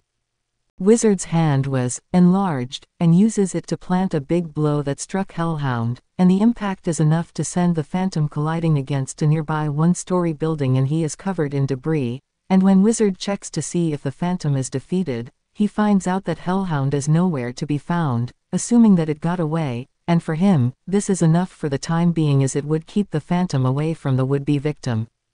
Meanwhile, Wizard's magic wore off and Midoriya is back to normal, in which he glanced at the wreckage one more time and sees that Hellhound is not there and is sure that it fled, so he chooses to continue to patrol and see who the gate is, so the teen is ready to take his leave the scene to continue his hunt for the Phantom when Mineta approaches him, introduces himself and asks the fellow teen to take him in, become his teacher, and teach him magic. Wait, excuse me, yes. I saw what you did there. Really? Yes. Thanks. I want to make a request. Which is, teach me magic. I want to become a wizard like you. At first Midoriya didn't understand what the fellow teen boy meant, but soon realized it, and politely declined the offer and took his leave, leaving Mineta a bit surprised, but realized that he was turned down, and glanced at the other teen as he is quite far away. Meanwhile, the scene shifts to Wajima, who is still on the streets and is nearing the Omokujdo antique shop. And not far behind is Makoto, who has been following him, and there she saw Wajima entering the antique shop and the rookie detective deduces that the shop is where Midoriya is staying, so she began approaching the shop, unaware that one of Kizuki's men is also following her and soon saw her entering the shop and he covertly puts on a hat and a trench coat so as not to make himself recognizable as an NSA agent. A few minutes later, Midoriya is looking around, seeing that the streets are quiet and no sign of Hellhound or one of the possible gates, and he wondered if the Phantom is just lying low or waiting for a chance to strike, but then sensed that he is being followed and turned to see who is behind him. A bit surprised to see Mineta following him, much to his dismay and annoyance, though Mineta is not bothered and even smiling at him. Hey, who? Me? Yes, you. Yes. How long are you going to keep following me? Until you reconsider my request. What? Until you teach me how to do magic.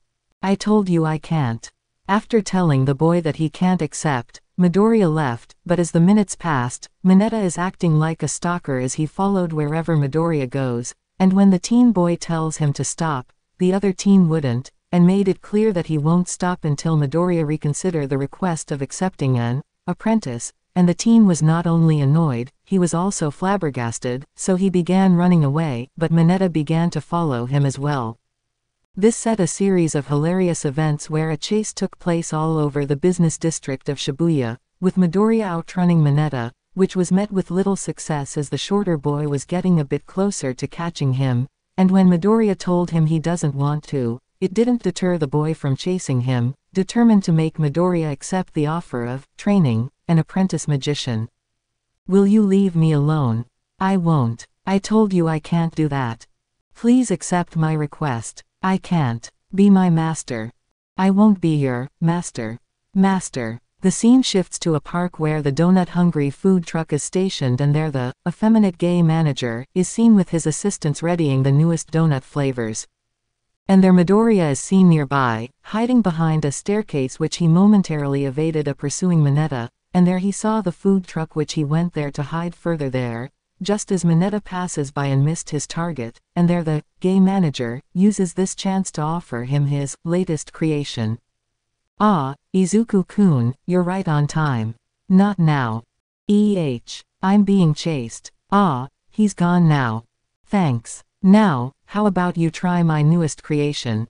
Brazilian Bavarian donut, quite exotic, no. Plain sugar. GGGYYAAHH. As Midoriya turned around, he is surprised to see Mineta standing in front of him, and the teen boy is taken back, as he couldn't bring himself to react at the turn of events. Hey, I got you. Whoa, now, teach me magic. I told you I can't. Please teach me. I told you I can't. Immediately, Mineta grabbed Midoriya, embracing him around his waist, which formed an awkward moment, and there Midoriya saw the gay manager and his coworker fawning at the scene and realized that they misunderstood the situation and tries to tell and get Mineta to release him, but the younger teen has no intention of letting go at the moment, determined to make Midoriya understand and get him to teach him magic. Be my master. I told you I can't. But I don't want to be a bait to those monsters.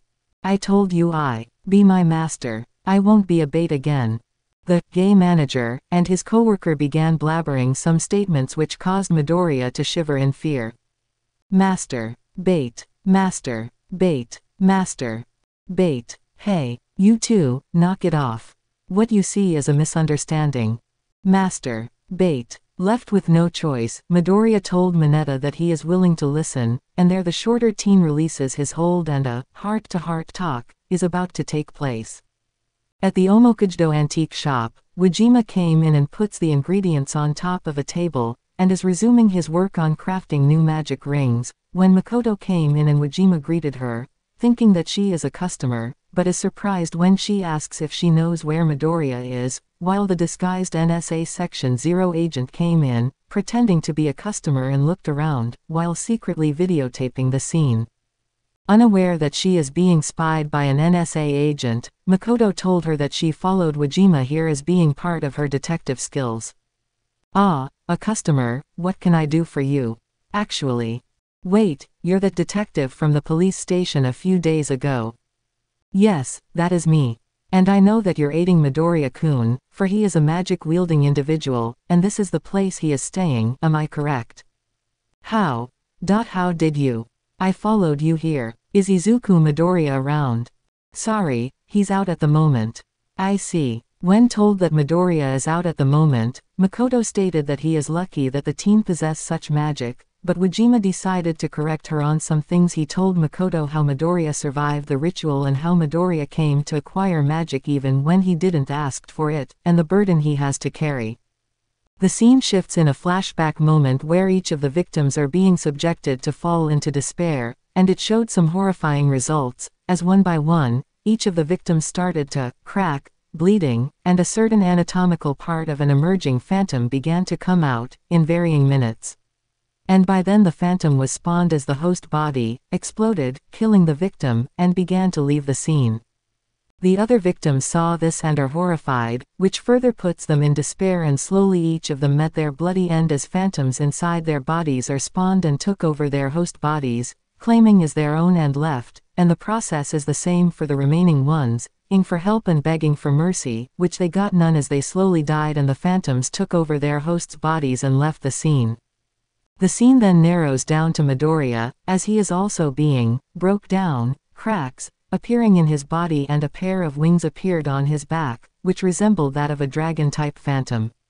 He is bleeding all over, but as he is about to give in, Midoriya's memories of his mother came in and recalled what they told him. Izuku, please don't give up. You are our only hope. This appeared to give him a surge of adrenaline and hope, and looking up at the solar eclipse, which is about to end, he raised his hand up as if he is grasping the sun, and stood up, fighting the despair that is nearly overwhelming him, fighting his fate and keeping the phantom inside him from tearing him apart. I won't give in. I won't give up. I won't give in. Midoriya's body glowed, and for some reasons unknown, the bleeding not only stopped, his body appeared to have healed, with apparently no side effects, but his clothes were tattered and blood-stained, and yet he appeared fine, and as he looked around, he saw teared flesh and carcasses of the other victims, and realized that he is the only survivor on the island, and that he is all alone.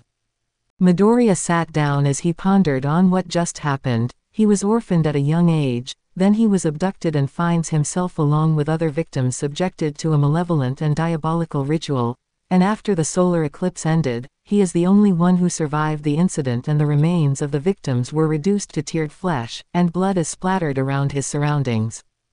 Why is this happening to me?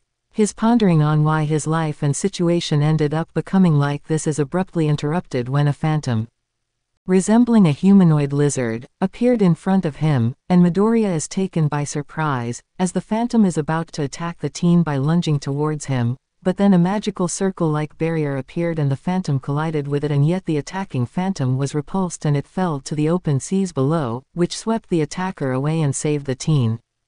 Turning around, Midoriya was again taken aback when he saw the white wizard walking towards him, and when he approached the teen, he gives him 3 magical items, a belt buckle-sized device, a red magical ring and a yellow one. So, you have survived the ritual as well. Quote. You held on to hope in the face of despair and survived. Perhaps you are the answer I've been seeking in times like this. Who are you? It's not important. But you are. Me. Yes. What? Something's inside me. I could feel it roar. The result of you surviving this ritual, because now you have gained the magical ability. And the potential to become a wizard. What's that supposed to mean? You are to become a wizard.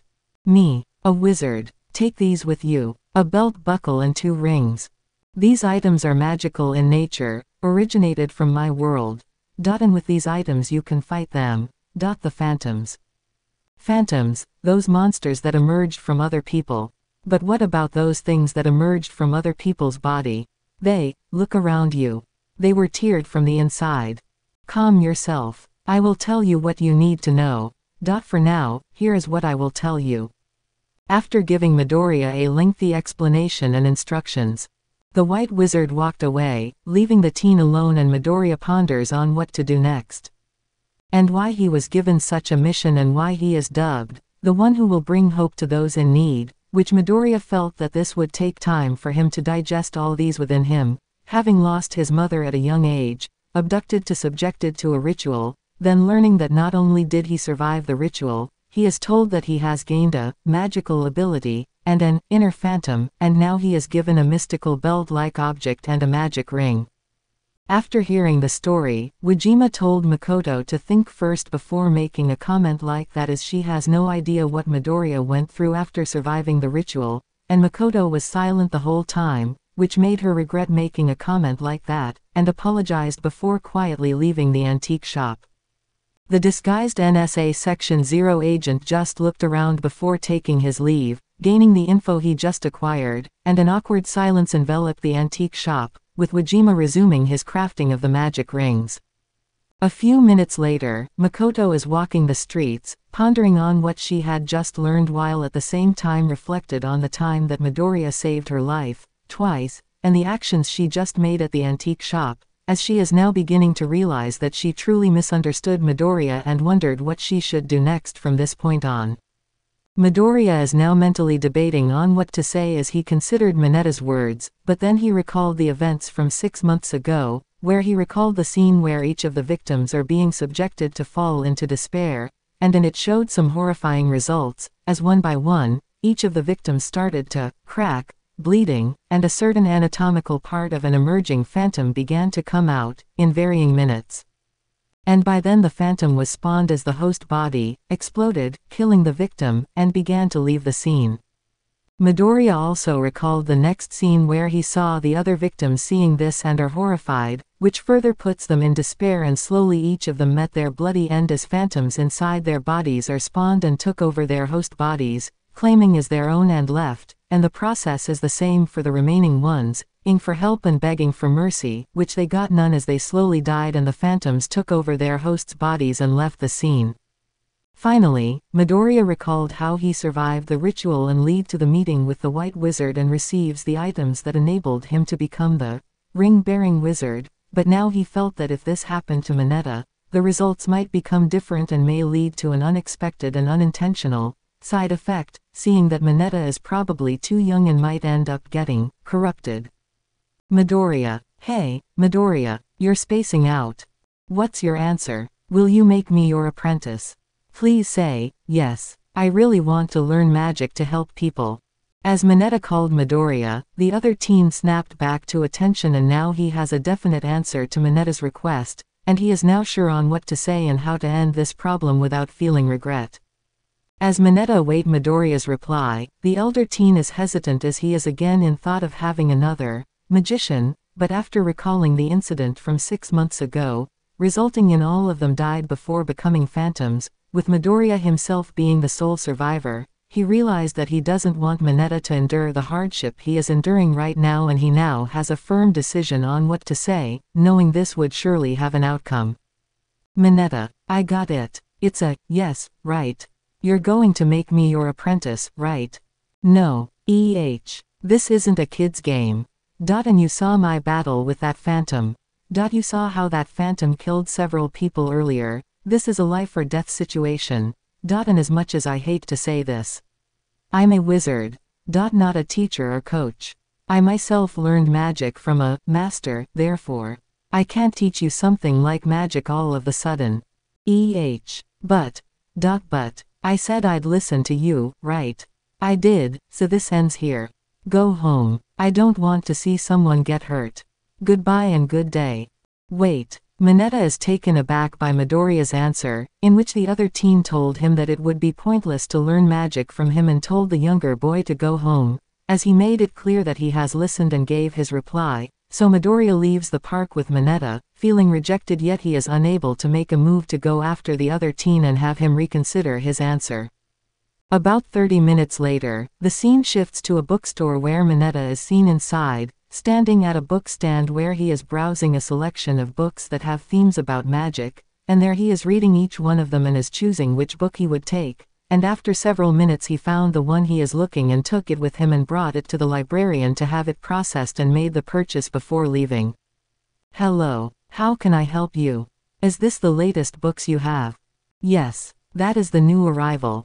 I'd like to buy this. Sure, it'll be 1,500 yen.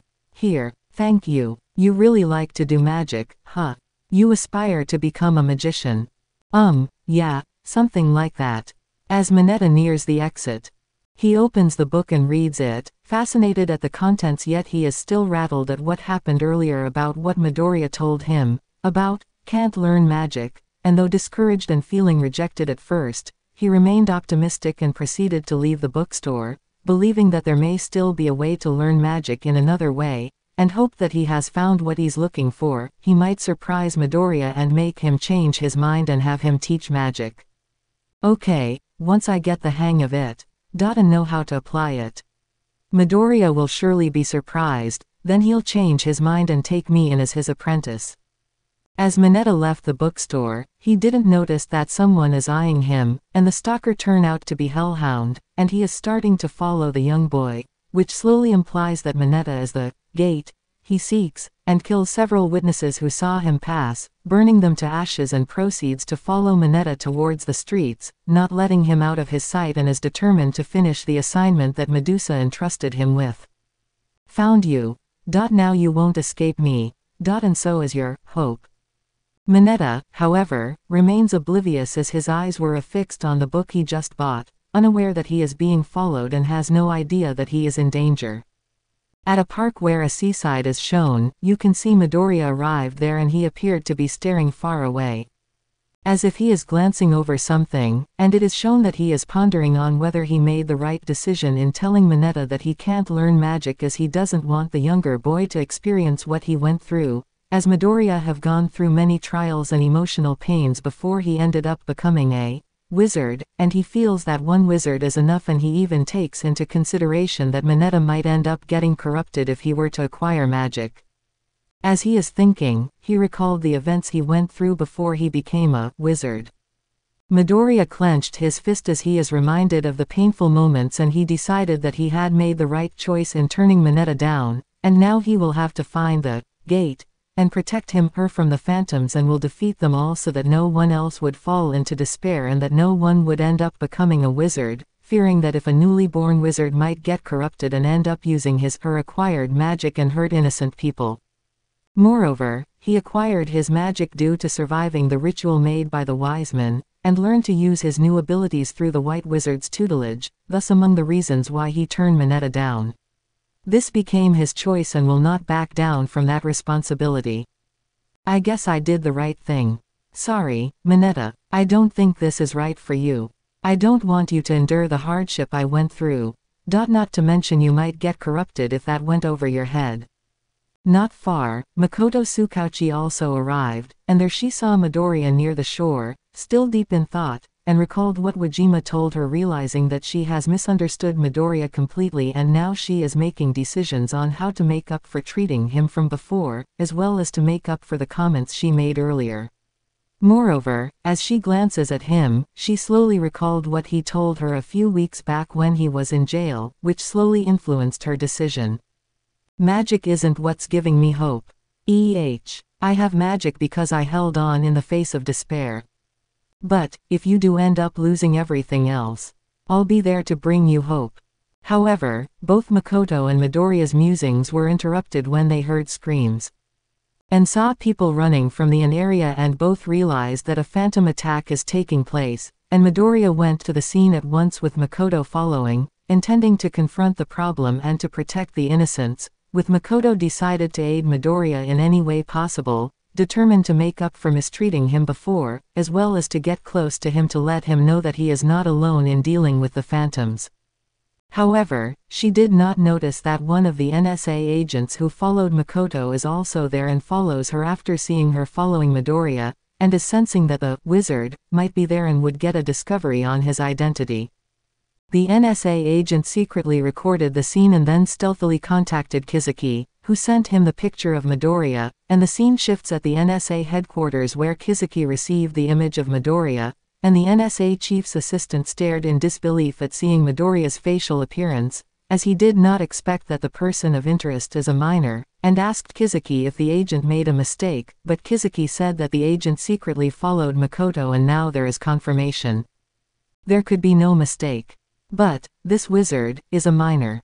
Then we wait and see. Are you sure about this? Yes. We are protecting the innocent. If this boy turns out to be a threat, then we must deal with him. Sir, for now let us observe.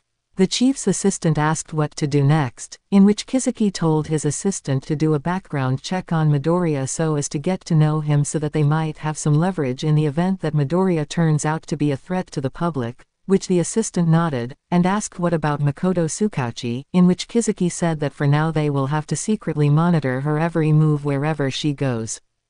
Nothing else stands. Secretly monitor Makoto Tsukauchi's every move. Wherever she goes. Yes. Okay. And also find out where that boy stays. I'm sure he needed a place to rest and hide. Okay. That's all. Okay. Not far, Midoriya was running towards the source and saw terrified pedestrians running towards him and managed to speak one of them and ask what is happening, trying to deduce if it's Hellhound causing terror in the streets, and after a few moments of talking, his suspicions were confirmed and became concerned as innocent people are being killed for simply being in the Phantom's paths. Hey, let me go. I don't want to be fried. What's happening there? A monster. A monster, you say? Yes. And it spurts out fire. Most people got incinerated for being in the monster's way. Blast. Now let me go and run for my life.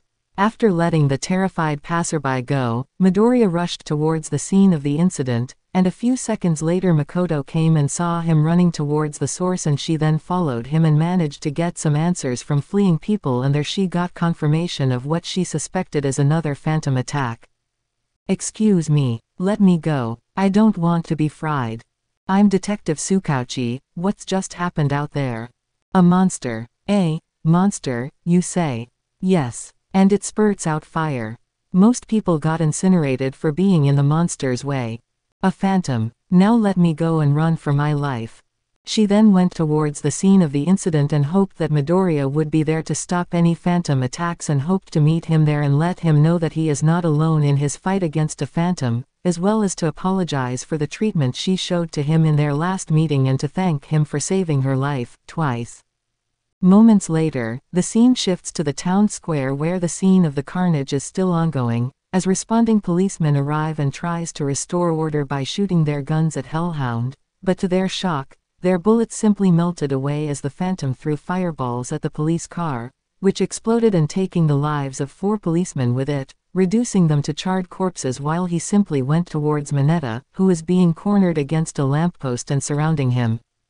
Mineta staggers back as several ghouls are walking towards the youngster, and he is trapped between them and a lamppost, and they are aiming to terrorize him so he would be terrified and fall into despair, in which he would crack up and, "Sire, a phantom so as to complete their mission." Hellhound is pleased that his mission would be this easy and hoped that Midoriya won't be around so that he can drive Mineta into despair so his assignment would end quickly. Mineta, however, couldn't bring himself to run as he clutched the book he bought.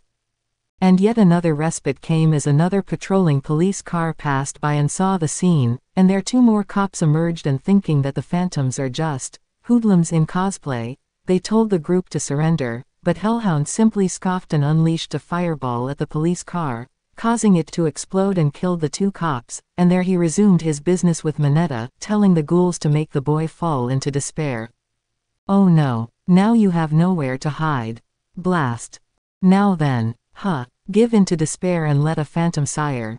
I don't know what you're talking about. You won't know after you give birth to a phantom."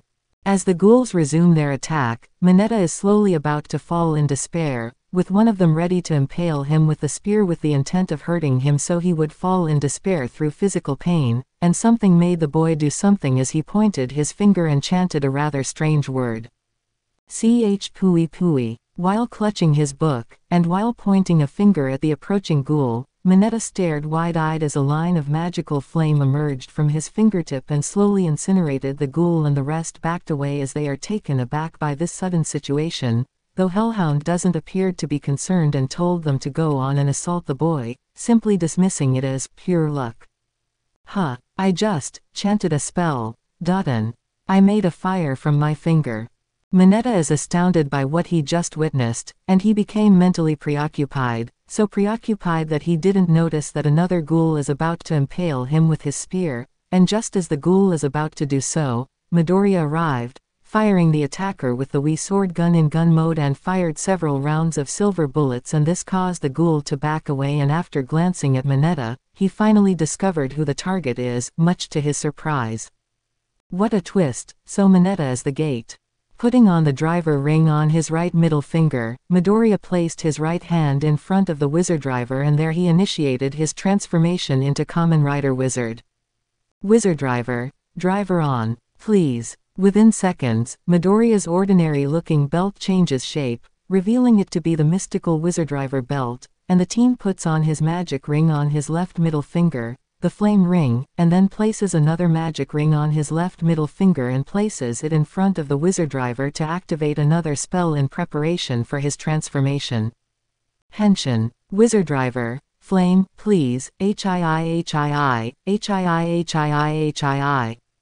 A magical circle appeared on the left side of Midoriya and slowly went towards the right, enveloping the teen, and now he is encased in black armor with red ruby-like ornament-like armor, which included his helmet, along and with a black robe, and there he is now in his jewel-armored form known simply as the Wizard, and now he is ready to deal with the attackers as Hellhound is more than ready to deal with his interloper while Wizard braces himself.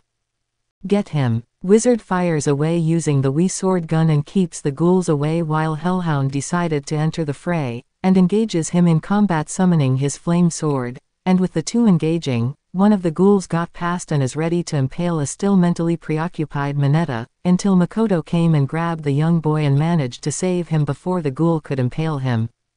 Wizard then channeled his magic on the Wii sword gun, now in sword mode, and slashes the ghouls in a swift move, causing them to explode and leaving Hellhound all by himself.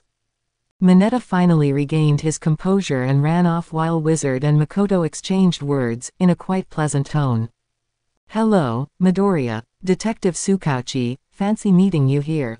Listen, no need to apologize, and no need to thank me. I see, but look here.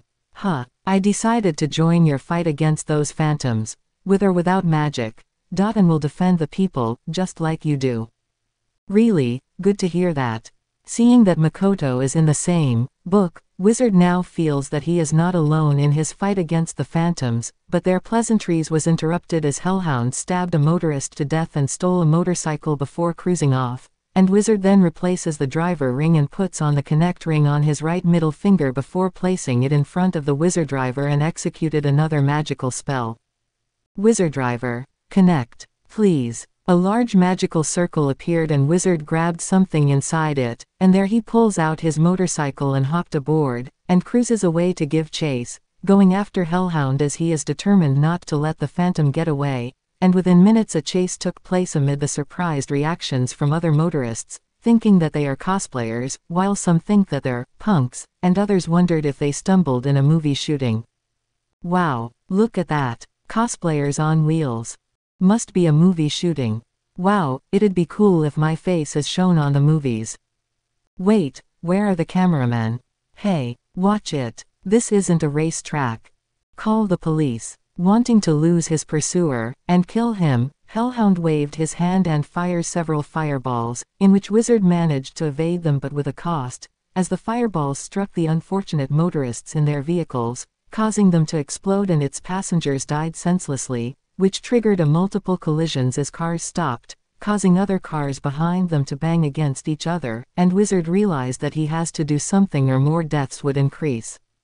This is bad. If this goes on, many casualties would pile up. Better put a brake on his driving spree. Removing the connect ring from his right middle finger, Wizard then replaces it with the strike ring, and there he toggles the Wii sword gun and assumes gun mode, in which a huge hand symbol is shown at the side of the gun, and he opens it, where the gun's voice spoke to initiate a command. Wii sword gun, come on and shoot. Shake hands. Placing his left hand at the hand symbol, another magic command is about to be initiated as the ring on his left hand glowed, as well as the Wii sword gun in gun mode. Wii sword gun. By then, Wizard opened fire and the charged blast struck Hellhound's motorcycle and he went towards an abandoned garage where an explosion occurred, and when Wizard went there to inspect it, all he can see is the wrecked and charred motorcycle, and is relieved to see that the Phantom is apparently destroyed, thus Mineta is now safe. He then reverted back to normal and heads back to the town square to see if Mineta is still there and find out if there are other phantoms coming after him. As police are gathered at the road where Wizard and Hellhound earlier fought.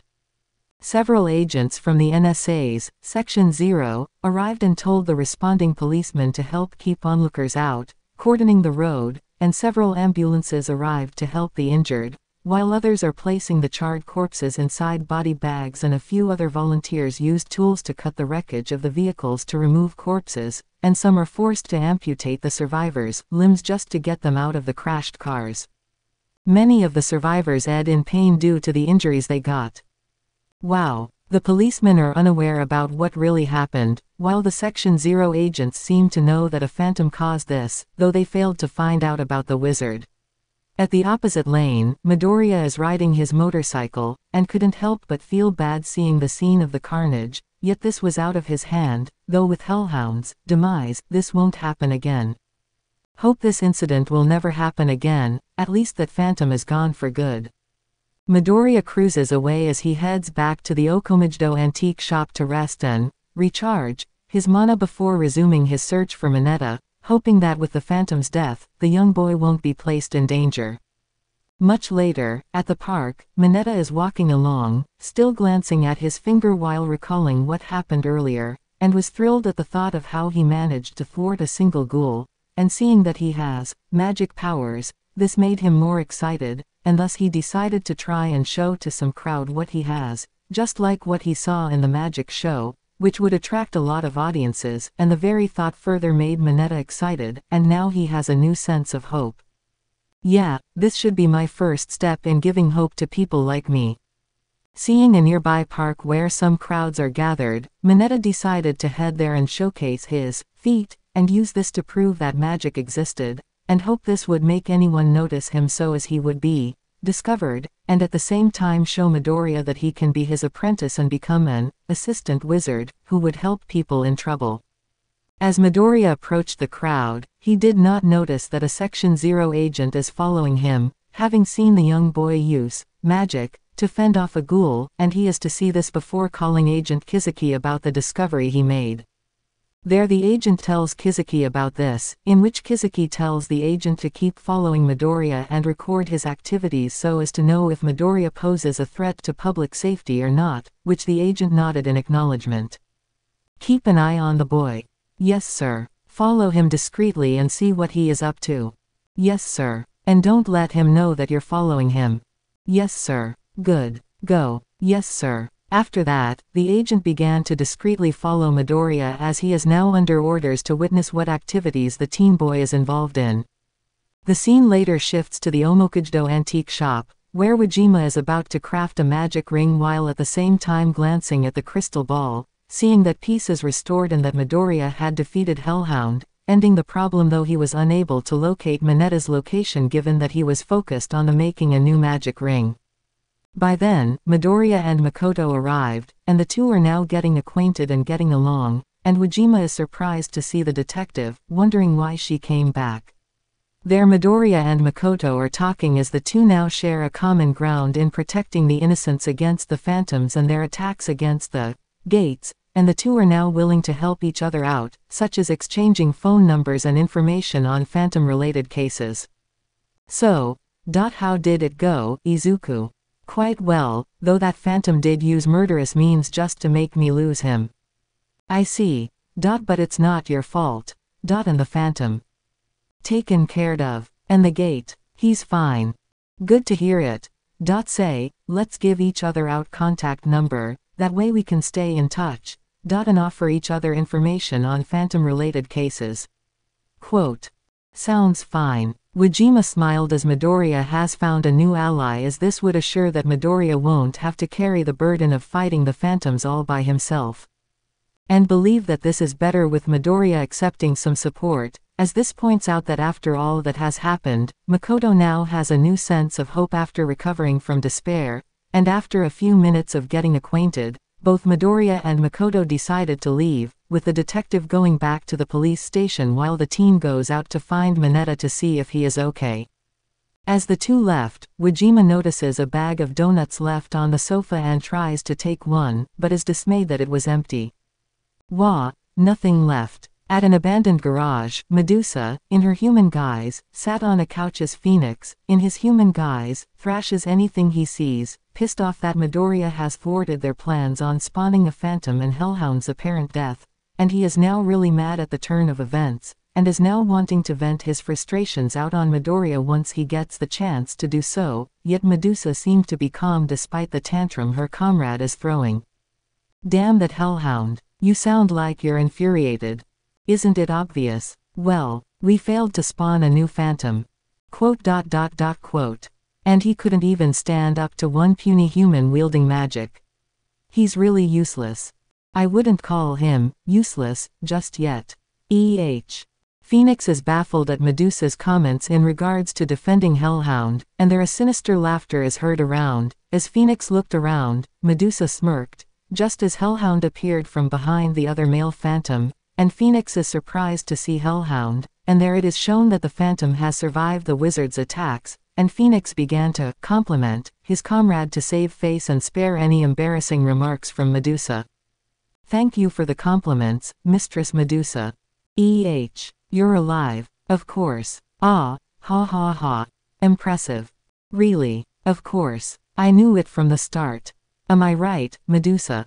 The ring-bearing wizard thinks I'm dead, because of my abilities.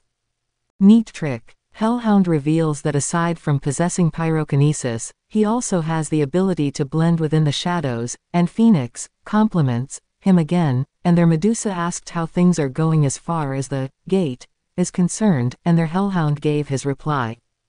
Good. At least you gave that wizard a slip. Hey, Medusa, let's change the topic a bit. I believe Phoenix is right. How are things going, Hellhound? Excuse me. The gate, what has become of him? You still haven't. That has been taken care of. I have already sowed the seeds. You will have your results by tomorrow, which by then a new Digimon would be sired. Good to hear. I will expect that by then. Make sure that the idiotic wizard doesn't show up. You hear? Yes, sir, mistress. Medusa smirked seeing that their current mission is making progress and hoped that a new phantom would be spawned by tomorrow. To be continue, I hope you enjoyed this story. Also remember to subscribe and like this video. See you in the next video.